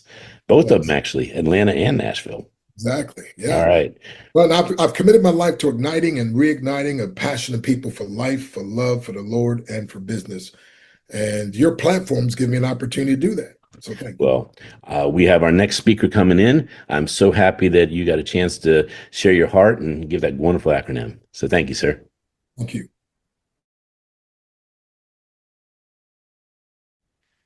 Well, we're having a beautiful Flag Day here, and I'm so happy some of my friends from Momentum Tech and authors that really care about our country are here to share about how much they feel about their flag and even saying a little something extra to my son. So Vince Baker, thank you so much for being part of Flag Day. You're awesome. Thanks for having me. Yeah, what the flag means to me is, I have to say, you know, when you're born in America and I'd say take it for granted, but you don't realize what a great opportunity you're given just to be born here. So you're raised and you go through life, and then all of a sudden you start to hear about other countries and what they've gone through.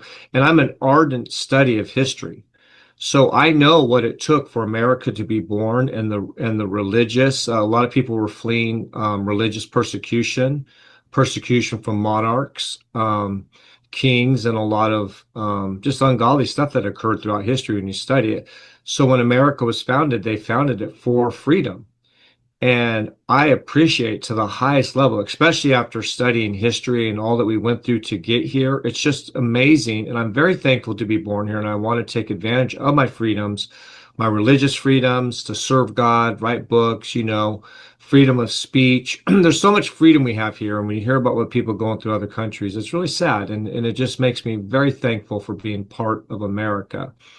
And I recently did a short with Dr. Smiley and K3, which is Kenny, and I made him superheroes. I made him flying, had him doing backflips, and he has a really good book, Kenny's Favorite Places in America. I highly recommend you get that book. He was able to go to the White House, and he has a birthday coming up here on Flag Day, which is just amazing how that all worked out.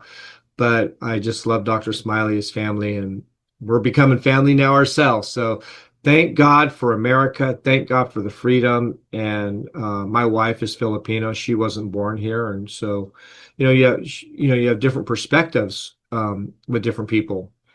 And I am very thankful, very grateful for this country and the freedoms we have. And in God we trust. It gives us an opportunity to really serve God without persecution. And like in other countries, they don't have that freedom. So, Dr. Smiley, back to you.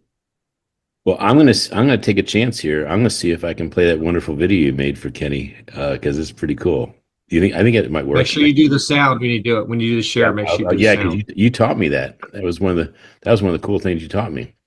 So sound in. I'm gonna hit this. I'm gonna open that up, and away we go. Hey! Dr. Smiley in the house tonight. K3 by his side. Building legacy together. Come on. Momentum Tech. Getting you AI ready. Put your hands up. Smile through the storm. Yeah. Life is better when you smile. Woo! Everybody move a little while. Come on, come on, come on. From the pain to the purpose now. Woo! Dr. Smiley gonna show you how. Come on. Amplify goodness. Let the whole world feel this. A dose of hope. When your heart feels broke, keep smiling through the storm. Tonight we gonna dance till the dark turns light. Yeah. Cam Rochon Jr. with the camera flash, turning broken stories into gold real fast. Publisher connector, visionary king, helping every hidden voice rise and sing. 45 books and a powerful mission, lifting up people with love and vision. Perfect publishing, changing lives, helping dreams come alive. Man, oh man, if that makes someone smile. Oh my gosh. That song, man, it just knocked. I mean, it really. What I did is I studied you on the Yeah, internet, and I created that song with everything about you. I wanted it to be something upbeat and fun, and then we grabbed the pictures. Those are all pictures off the internet, right. and that book Conversations is you and your son. Yep. I wanted to get that one of you and your son with your head together, so I did. I was digging. I got to get that one right. So I put that together. But it's amazing what we can do with AI, momentum tech.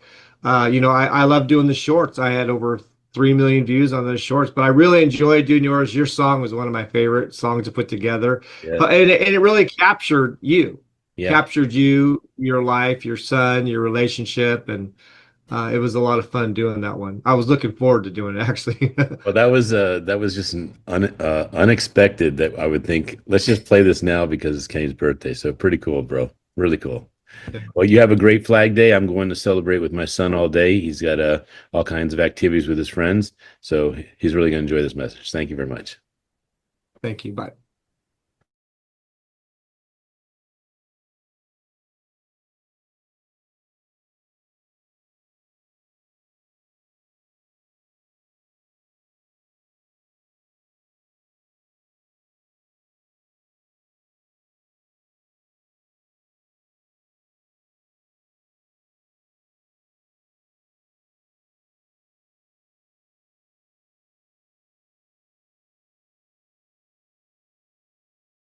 And next, it gives me great pleasure to invite a young man who just inspires me and astounds me.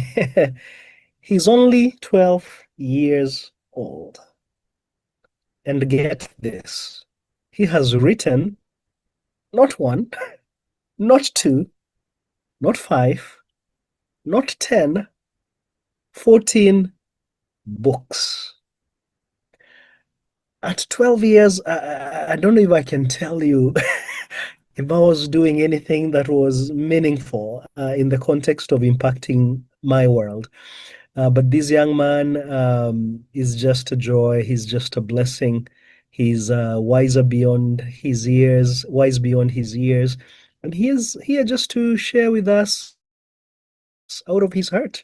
Maybe, I don't know, he might talk a little bit about love or about some of his books. I do not know.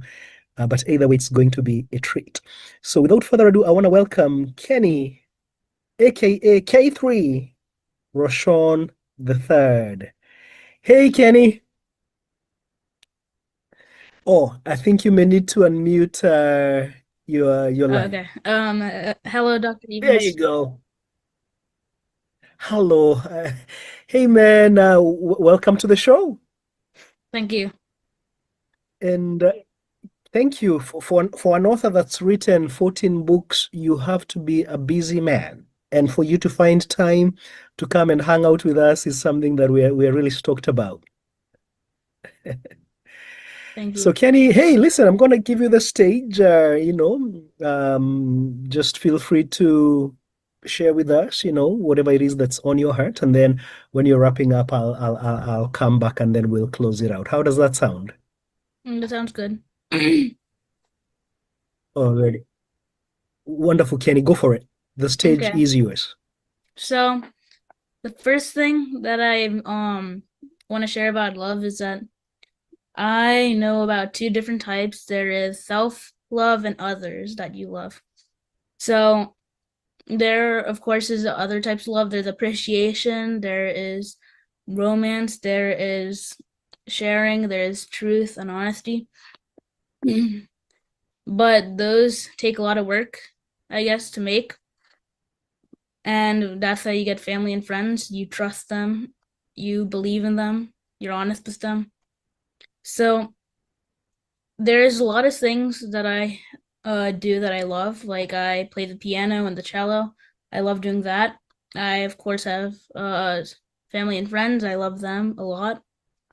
I know that there's a lot of like veterans and army. First responders and army volunteers, and they fight for their country. Like they put their life on the line. So they love this country, of course, if they're fighting for it, and we need to show gratitude to them for what they do. And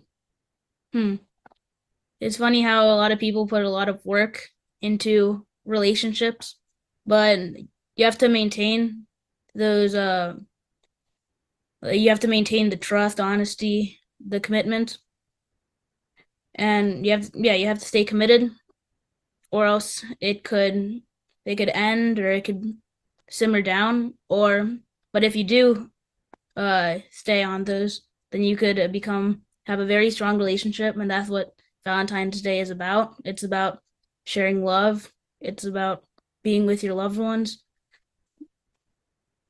And yeah. So my piano, I've probably spent like only 1,000 hours probably over the past 4 years of playing piano. And when I started piano, I was like not I didn't like it that much. But over time I started practicing more. I started getting better.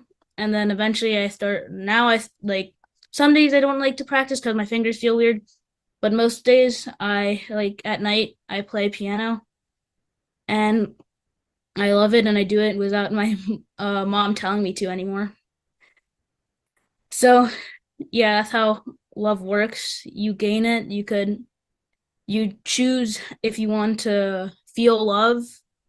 It's not just it doesn't just happen. You have to choose to feel it. Same with hate. Hate's like the opposite of love. And you should never really feel hate, because if you hate something, then you probably just didn't have enough time to give it the love that it needs and give it a chance. So I believe that if you hate something, then you should give it another chance. And yeah, like stay trustworthy and commit. So that's what I want to share about love on this love day. Wow, Kenny, that was really, really fantastic. You spoke just from your heart, and I know that's touched a lot of people, because I that has touched me profoundly. I especially liked the way you said, you compared love to like playing your piano or any skill that you want to develop, that it takes work, right? Yeah. And I think I've seen some of your videos playing. Your dad. That's how you can tell that he loves you. Every now and then he'll post something of you playing, and you you're an incredibly skilled young man at the piano. But obviously, it's because you've been putting in the work. Would you agree? Yeah, I agree. Thank you. Yeah. So thank you for reminding us that it's a choice that we can all just put in work and get better at loving others. So can you allow me to ask you, a couple of questions here? You've written 14 books. That is incredible. And I have to ask you, is of the 14 books, do you have a favorite? My favorite is probably my first 10 years, even though I didn't have a lot of time. I mean, I did have a lot of time to write it. I did write it in, I think, only about 2 weeks or a little less. But I really liked writing that book and I didn't have to think about much because it was just from my heart. So I already had everything planned out from experience. So Wow. yeah, this is it right here. Mm. Oh, it is What would you the tell thing us? is cutting it Would you out. tell would you tell us a little bit about the book? This book is its subtitle is Philosophies for a Better Life and World, and it just tells everyone who reads it my beliefs, what I think should happen, what I want to happen, what I believe that we need, and like an example is there was oh yeah. One of the things I have in here is if I flip to a random page, it's let's see. Okay, so that's not really a good page, but this page right here, how to become creative, right here. It's Mhm. what I believe that uh you could do when you're creative. It's about like, yeah, and me in third grade, how much imagination I had. Yeah. Wow, wow, that is incredible. Philosophies for life. So like that's your first book. So I'm guessing your first 10 years, you're probably about 10, right? Oh wait, Am I no, guessing right? my first 10 years was my 10th book. My first book, it's a joke book. And I wrote Got it you, when I was got you, 6. got you. Man, but that you're writing philosophies about life about such a young age, like I said, you're really wise beyond your years. And that's a book that I definitely would want to get my hands on. And to all our listeners, I want to encourage you out there to go out and check out Kenny's books. Again, he's Kenny Rochon the third, and that's how you can find his books on Amazon. I'm guessing. Yeah, it's on Amazon, Um, and I think we had a website. We're probably gonna rebuild it soon, and so next time we meet, I could share about that too. that's even better. And your books are books that I know can inspire not just us as adults, but also kids alike, and maybe inspire them to write their own stories as well. Kenny, I got one more question for you, and then I'll let you go. If you could change one thing in the world, what would that be? Oh yeah, that's in the book I just shared about, but I changed. So I think the question was if I could change one thing in the world, what would it be? Yes. Hmm. I would say that we should all change the way we think because everything right now is really about politics and sides to be choosing. Mm. So if we could all just like take our minds off politics and do the right thing and stay together, even though we have different beliefs and we should respect each other's beliefs, I believe that that's the thing I would like to change, to respect other people's beliefs and not worry about your own. Oh my goodness, that is so powerful. You said it there. Respect each other's beliefs even when they are different.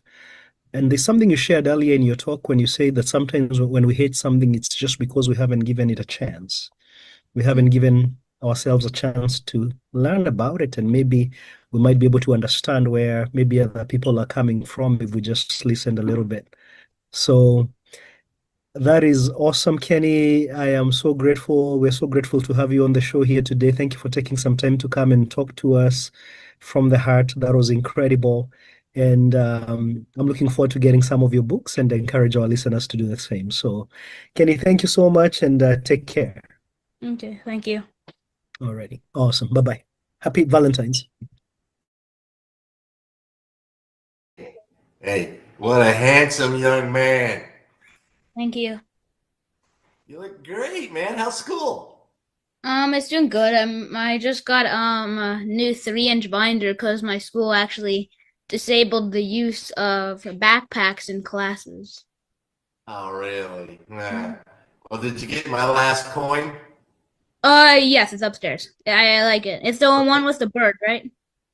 Yeah. Well, I think it was. But anyway, I was going to show you. I was going to show you the one you're going to get now, man. Strategic Weapons Command. I'm going to mail that out to you. It symbolizes the 1,000th launch of a missile. Oh, that's cool. It's pretty cool. I Yeah, like it's it. real cool because I gotta grow your coin collection. Okay, we're not here to blab about your coin collection. We're here to blab about your book. Oh, that's the first one. I gave you another one now. You better. Yeah, you like that one. I like this one a lot. It has a cool shape. Yeah, And it's like a what do you call those guys? Roman soldier. Mhm. Yes, it's a good one. Yeah. All right, your dad's gonna be mad if we don't talk about the book. What's going on with the book? What you got out? So today I want to talk about the Be the Smartest Kid in the Room. It's my first book that doesn't have Kenny's like favorite trivia, Kenny's favorite facts, Kenny's favorite jokes, Kenny's favorite riddles. Doesn't have Kenny in it anymore. You break it away. Yeah. What's it about? So it's kind of like my Kenny's favorite things to know. So that's the blue version of this book, and it has a little bit different facts, but this one is special because it doesn't have it. So this one has an example groups of animals. It has tons of the names of groups of animals, and Cool. it is records, trivia. It's kind of like my trivia book, except it's stuff that I don't know as much. It has the flags of the world too. Oh, nice. I like that. Hmm.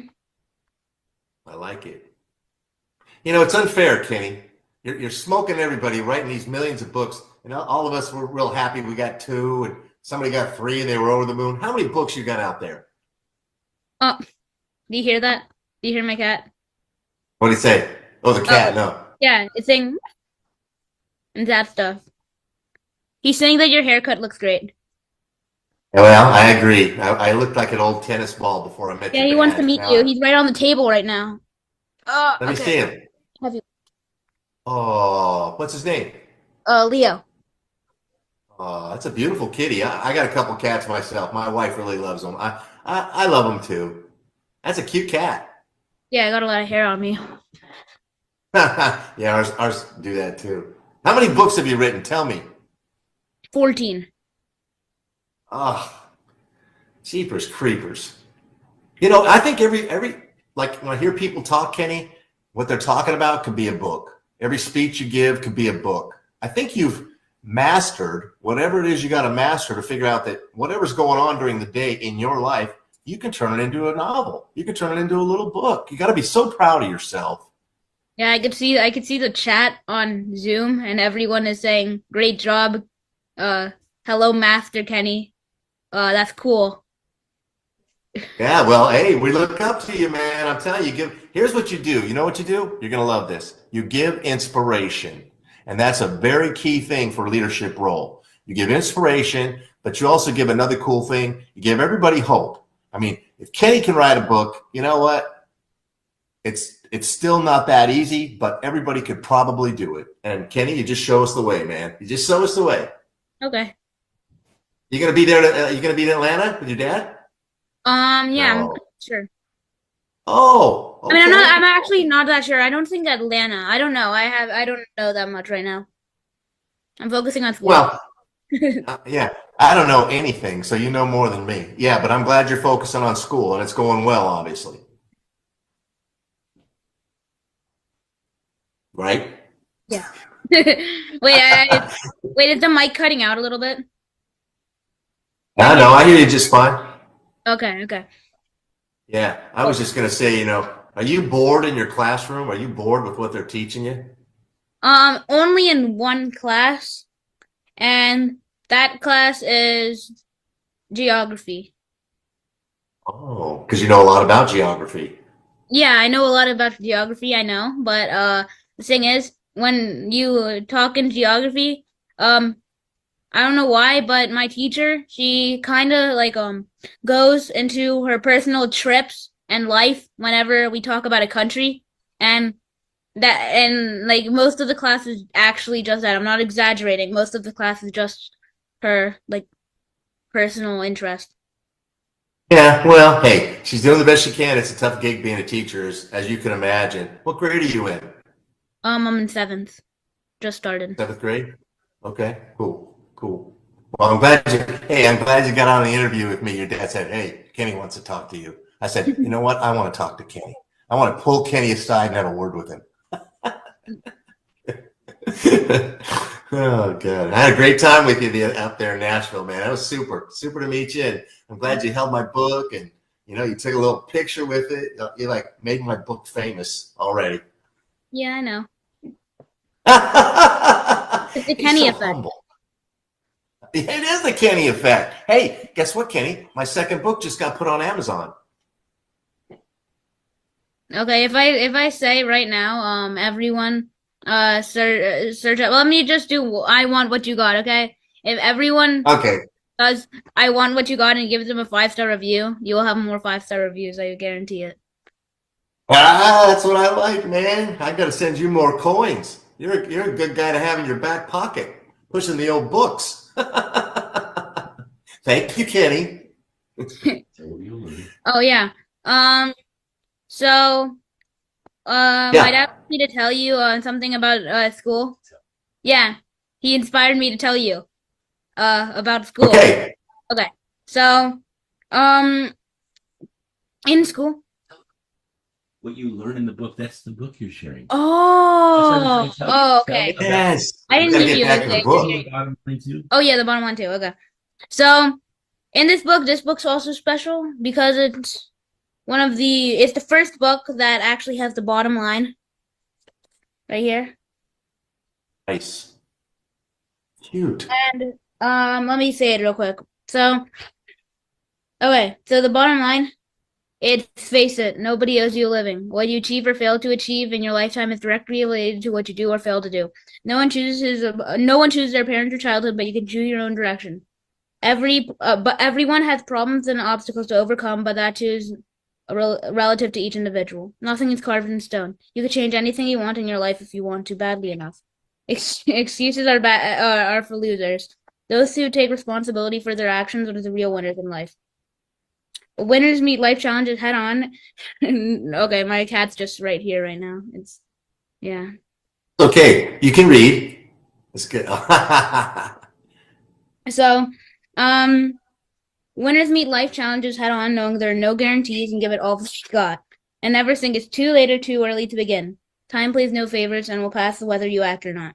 Take control of your life, dare to dream, take risks, compete. If you aren't willing to work for your goals, don't expect others to. Believe in yourself. Dang, Kenny. Well said, man. Thanks for reading it to me. I feel like going out there and conquering the world right now. And something else in this book is also about Boy Scouts. I'm part of Boy Scouts. A lot of people probably know what Boy Scouts is. If they have a son, they should enroll them in Boy Scouts because it teaches them life stuff, and it also promoted me in confidence to write more books. Nice. And I think Boy Scouts is great, and it has the entire the Scout law. It has everything that you need to know in Scouts, and to helping you in geography, it also has that. Yeah, so pretty much. I love it. I love it. Scouts is good, man. I'm an honorary Eagle Scout. You believe that? Are? Yeah, honorary Eagle Scout. When I retired from the Navy, that Boy Scouts of America gave me this big certificate and made me an honorary Eagle Scout. That's cool. Wait, what was your Eagle project? I'm trying to get ideas for that. I have no idea. It was just one of those nice things they do for a guy who did 32 years in the Navy, make you feel special. I'm gonna think I'm promoting a book about helping the homeless. Oh, that's awesome. That's really good. And doing Scouty things. That's perfect. Fits in well with Scouts. Mhm. Yeah. Yeah. So when I was 6, most people know that I started my first book, and one of those books, that book was my joke book. It was my first book. It had a lot of jokes that I thought were funny when I was 6 years old. Probably not funny to me anymore because I've heard them so many times. And I think they've already told you, but my first podcast, I was asked a question about my book, and they told me to tell him a joke. So I did, and it was, what did the buffalo say to his son when he was leaving for school? And yeah, you say what? Okay, what? Okay. So the answer is bison. Oh, God. You know, you told me at the conference, and I already forgot that one. That's an awesome little joke. I know. So humble. So also, my dad taught me a lot about like the countries, chemicals, and language. And the chemicals I got really good at, and the flags were my second highest best suit. Okay, wait, that was my second best suit. So my chemicals, Actually, no, I'll just show you my countries first. So I already showed you this right here, the flags. And Love all it. in this book, I'm pretty sure it has the languages. Oh, it also has the flags of the United States right here. States. Okay, where's it? Oh, right here. Language. Nice. So Cool. it has Arabic, French, English, German, Hindi, Japanese, Russian, Spanish, Turkish. That's it. And it also has the American Sign Language.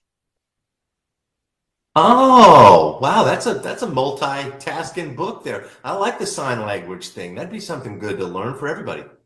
And right here is the periodic table of elements. This is the elements right here.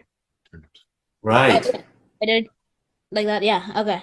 It's hard to see it when it Yeah, I see it. yeah, since the camera like warps it backwards, it's hard to see if it's the right direction. Oh, that's good. Yeah, it's cool. Wow. That book touches My on dad, everything, doesn't it? yeah. My dad taught me the first 30 for when he first taught me that periodic table. Let me see if I know some. Hydrogen, helium, lithium, beryllium, boron, carbon, nitrogen, oxygen, fluorine, a neon, okay, sodium, magnesium, aluminum, silicon, phosphorus, sulfur. Yeah, I'm pretty rusty on it. All right, you got more than I could ever get. I was trying to think of one. Is argon one of them? Probably not. Yeah, it's chlorine, argon, then it's potassium, calcium, scandium, titanium, vanadium, chromium, manganese, iron, cobalt, nickel, copper, zinc. So that's the first 30. Okay, I got one. Good job, Yeah, it's Kenny. really easy because most of them end with because like potassium, calcium, scandium, ytterbium, strontium, rubidium, zirconium, niobium. I don't know how to pronounce that. Molybdenum, mama. It sounds like you're speaking some language in Mombasa or something. Yeah, we have Kenyan. cadmium, we have indium, we have now it's going into now we have the no, it's still yeah, yeah, I can't pronounce these words, but the last okay. Yeah, they have a lot of ums. Read the Two Gentlemen. You're done. Okay. Oh yeah, the True Gentleman. That's something else my dad taught me. It is what every parent wants their son to be. Let me see if I could find it. Oh wait, Dad, that's in the mantras. Yeah. Oh yeah, it's been a while. I do know the bottom line, not I'm a little rusty on the bottom line, but the gentleman, it's been a long time. So When did it come out? When did that book come out? This book right here. This Yeah. book. Yeah. 2022, I think. Let me see. Oh, okay. There should be inside of Out there. I don't know where it is.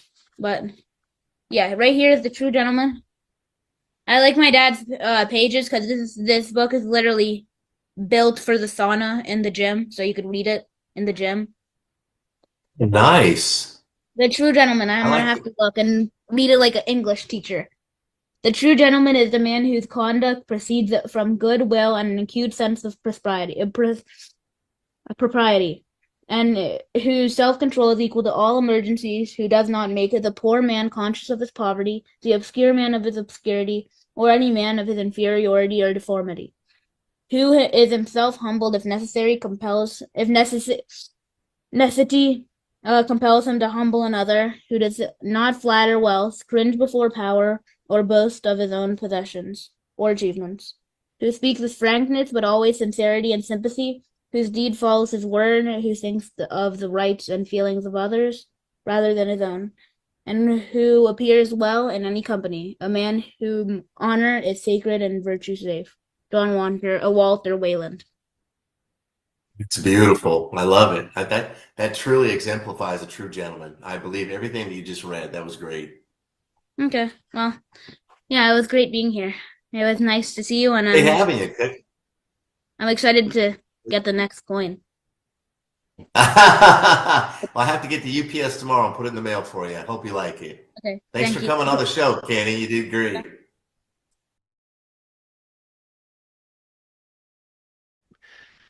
All right, carpe diem with a smile. Seize the day with a smile. That's And right. this, if you're watching this, you are considering and interested in finding out what it is to be in this book and this project and the movement. So, Beth, why don't you start off by sharing your vision and mission for this book? I am thrilled to do so. So the book title, Seize the Day with a Smile. And what it is we're inviting curated authors to come in and share what that means to them on a personal level. Seizing the day, waking up with a choice and a chance, how you're going to greet the day. Maybe it's seizing the day with a smile, seizing the day with courage or kindness. I love that one. More love in the world. The point is, I have a personal goal of 100 million souls that get to hear this message. And what better way to reach them is through a compilation book with authors from all over the place that get to share this message so that we can get that out in the world. So we are bringing in some heavy hitter authors, and we would love to invite you to be one of them with us.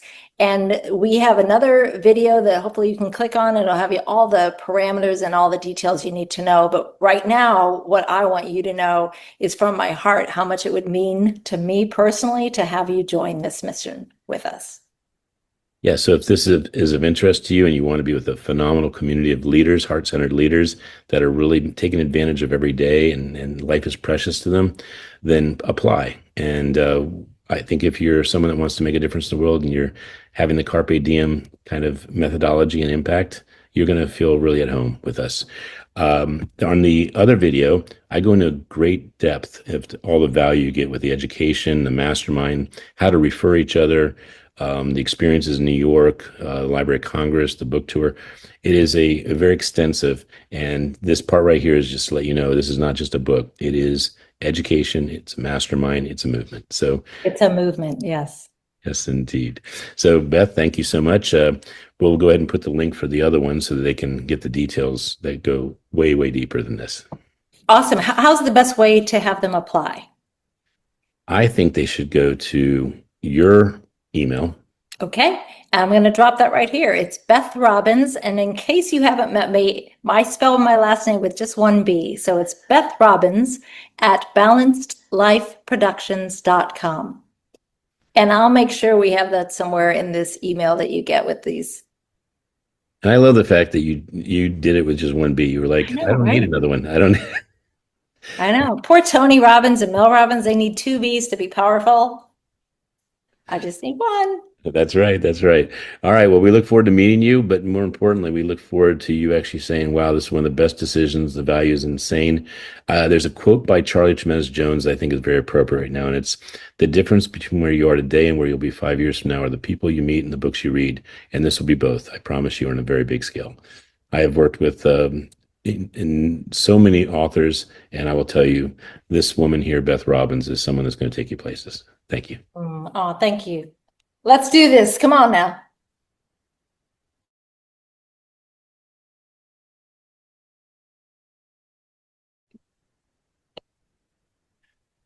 You know what I love about Flag Day? Americans never quit. You know, Americans never quit.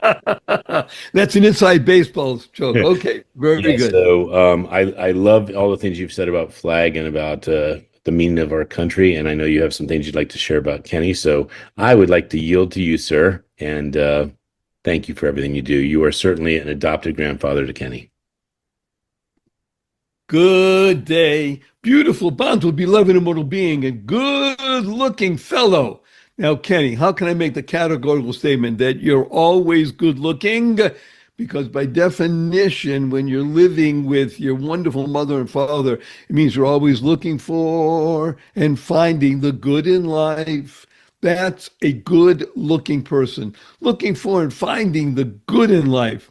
Well, you can't get much gooder than having your birthday, June 14th, on Flag Day, June 14th, because they bring together two remarkable situations. I'd like to tell you a little bit about Flag. However, I want to sing to you first. It's your birthday song. So here we go. All the planets in alignment, 8+ billion people in harmony. Here we go. Happy birthday. Happy birthday. Happy birthday to you. Happy birthday. Happy birthday. Happy birthday to you. Happy, happy, happy, happy, happy birthday. Happy, happy, happy, happy, happy birthday. Happy birthday. Happy birthday. Happy birthday to you.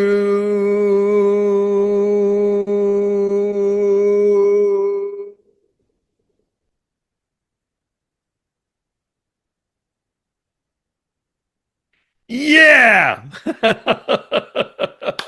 Okay, I want to punctuate before we go to Flag Day with a wonderful hug. Remember, hug stands for heartfelt, unlimited giving. 1, 2, 3. Rah! Thank you.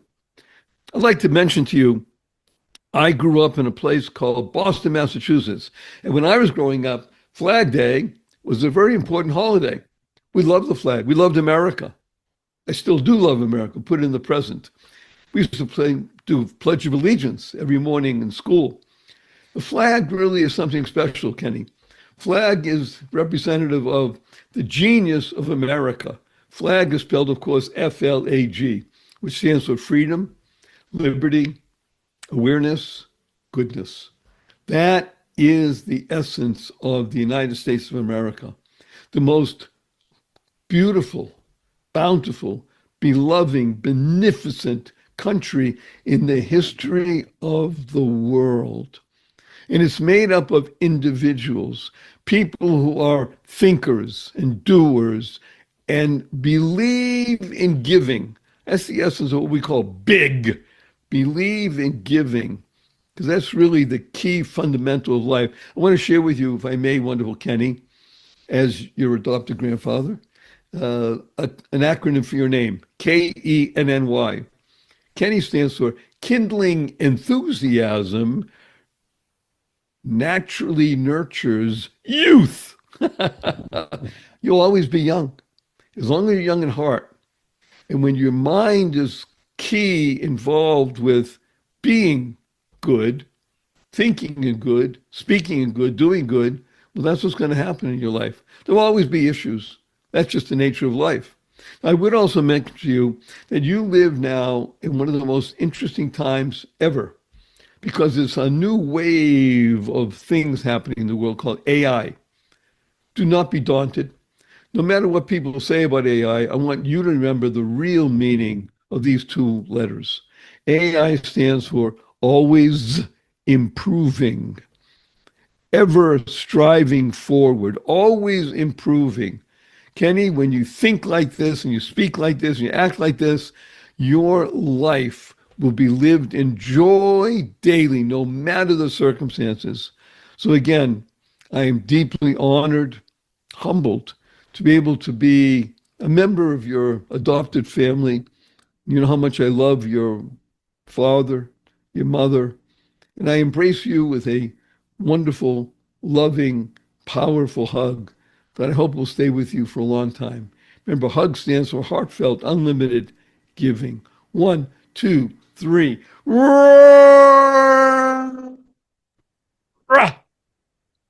Go forth. Live exuberantly. Spread the seeds of joy, happiness, peace, and love. Go mad. Go make a difference. And he is, and he will. I would like to say his birthday, 13.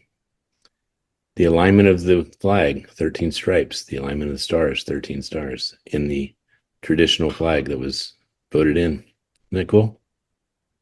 More than cool. It's expressive of the youth that he is growing into a man and making a difference in the world. Well, I wanted to just quickly show that he received a letter for his book on America. And I wanted to also give a little announcement that you have an event coming up. So your event comes up June 24th, but before I share June 24th? What is June 24th? That's a day of joy. It's called the Day of Joy. Indeed it is.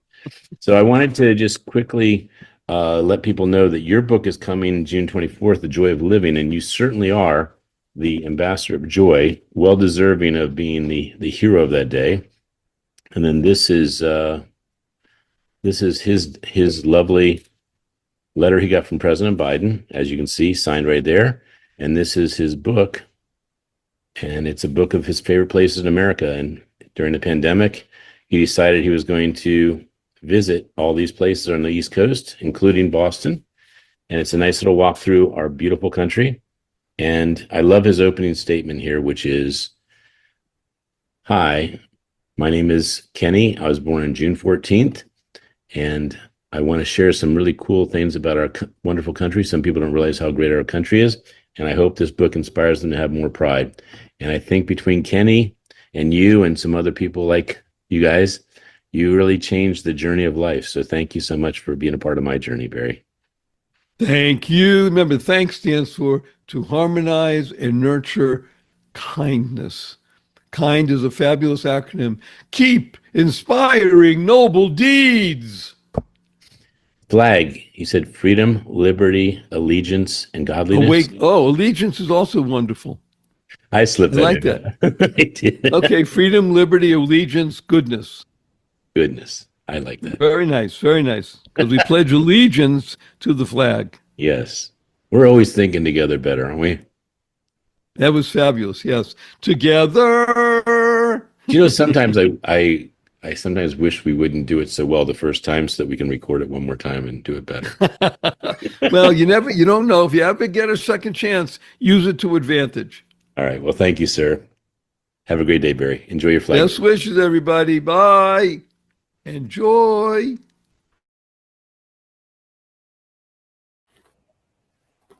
I'm very excited to include on Flag Day Roosevelt Williams III. He is someone who's not just a patriot. He lives it, he wears it, and he preaches it. So I just want to throw the floor to you, give you the stage, and why don't you take 3 or 4 minutes and talk about how important this day is to you and how important our country is. I'll let you have the stage. Thank you, Dr. Smiley. I just want to appreciate you. I want to salute everyone today on Flag Day. I want you to definitely find you a flagpole and salute it today. But most importantly, I want to give a huge shout out to my good friend, Kenny. Kenny, your book is phenomenal, man. It reminds me of a young Thomas Jefferson, one of the founders of our great nation. He was so prolific and monolithic because he was one of the writers of the Declaration of Independence. So what you're doing with your book is profound. They cannot take that away from you. So Kenny, keep going. I want to just encourage everyone to go out and get the book today. Flag Day is essential because if we didn't have that red, that white, and that blue with the 13 stripes and these stars, we wouldn't have nothing to strive for. We wouldn't have posture. We wouldn't be able to have the freedoms that we have today. So today on Flag Day, I want you to find you a flagpole, salute the flag, but most importantly, salute yourself, because being an all-American is something that you can do, and it starts every single day. It's not what this country can do for you, but what you can do for your country. So get out there, salute the flag, be that positive example, be the core, be the epitome of the American dream. I know times may see a little dark and a little dim, but you can be the light. Make your light shine. This is America, and we are in the epoch. We're in a pivotal time. I'll leave you all with this one. When you see a problem, provide a solution. Be the solution. Don't bring a complaint.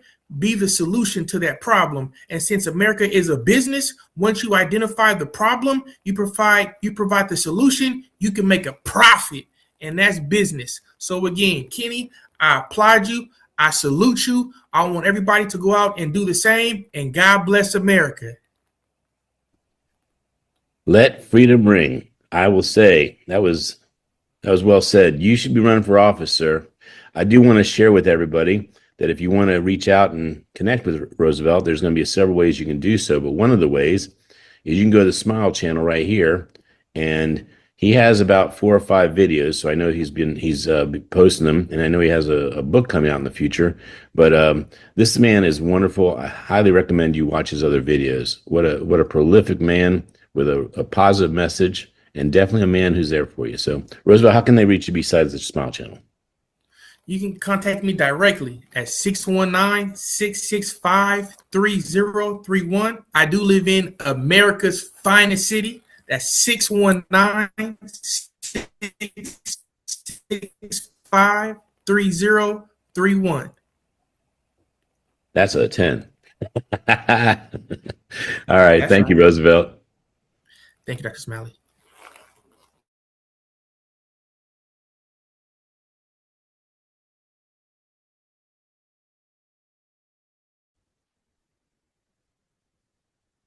Flag Day has always been special to me because it was also my grandmother's birthday. As a child, I knew that every June 14th we celebrated my grandmother. I didn't think much about the meaning of Flag Day itself, though. But as I've grown older, I've come to realize that the two were connected in ways I couldn't see back then. Both were about belonging, both were about community, and both remind me of the generations of people who helped shape not only my family, but the values I carry with me today. My grandmother's story began with my great-grandmother. When my great-grandmother was about 9 years old, she immigrated with her family to the United States from Germany. I can't imagine what that must have felt like, a young child leaving behind everything familiar and stepping into a completely new world. Like so many immigrant families, they came seeking opportunity and a better future. But what made that future possible wasn't just hard work, it was also community. Family members helped one another get settled, neighbors shared resources, and people found jobs through connections. They celebrated together, they grieved together, and they supported one another through life's challenges. They understood something we still need to remember today. None of us were meant to do life alone. Those values became part of my family's story. My grandmother, who was born on Flag Day, carried them forward. So did my parents, and so did my aunt and uncle, who lived next door to my family growing up. Their home became the gathering place for our family. Their door was always open.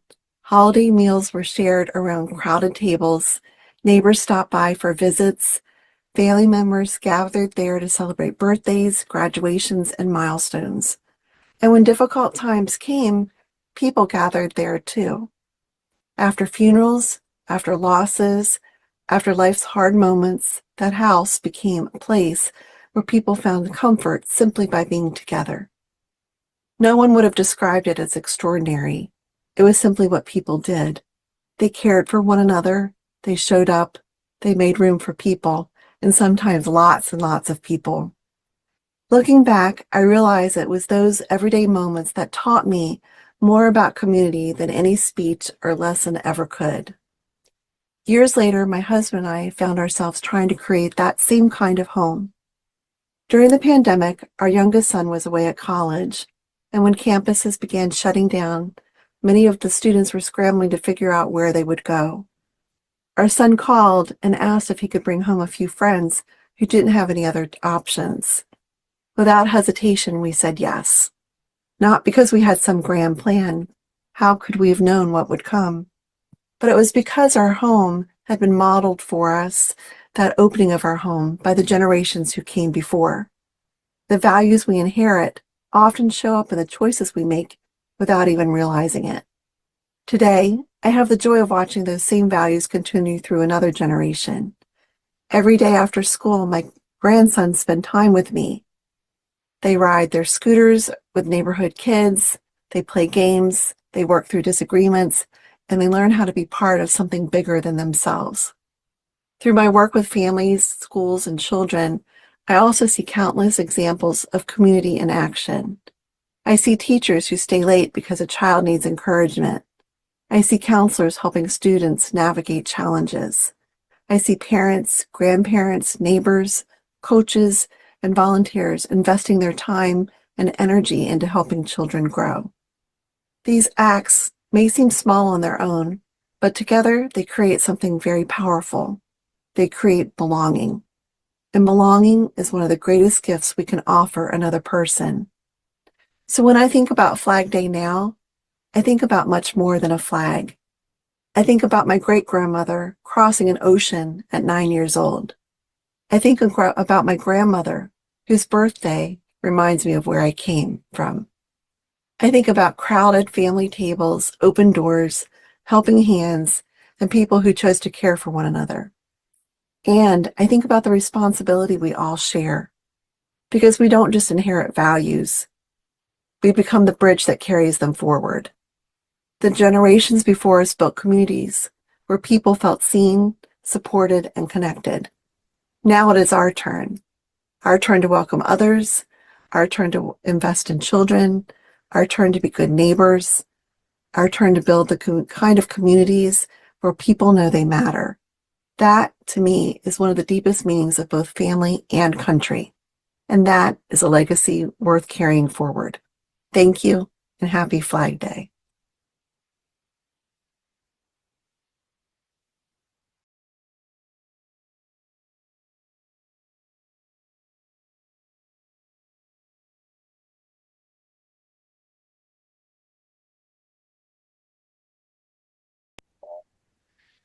Wow.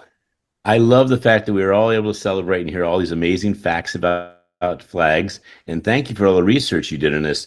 I wanted to just share two things I love about this book. And not to say that I don't love your books, but this book's handy. And I just want to read Kenny's first page says, "My name is Kenny and I was born on June 14th, Flag Day. I want to share some cool trivia about our wonderful country. Some people don't realize how great our country is. And I hope this book inspires them to have more pride." The other page is a sadder page, but it's a page that really says a lot about our country. And by the way, a little shout out to Mission Barbecue. Mission Barbecue. Oh, I love Mission Nice. Barbecue. Yeah, give them a shout Awesome. out. Yeah. But here is the page that gets me a little emotional. So it looks like this. And it says, "My absolute favorite thing about America." You want to read it, Kenny? Okay, sure. Thank you. My favorite thing about America is that we honor and remember our heroes.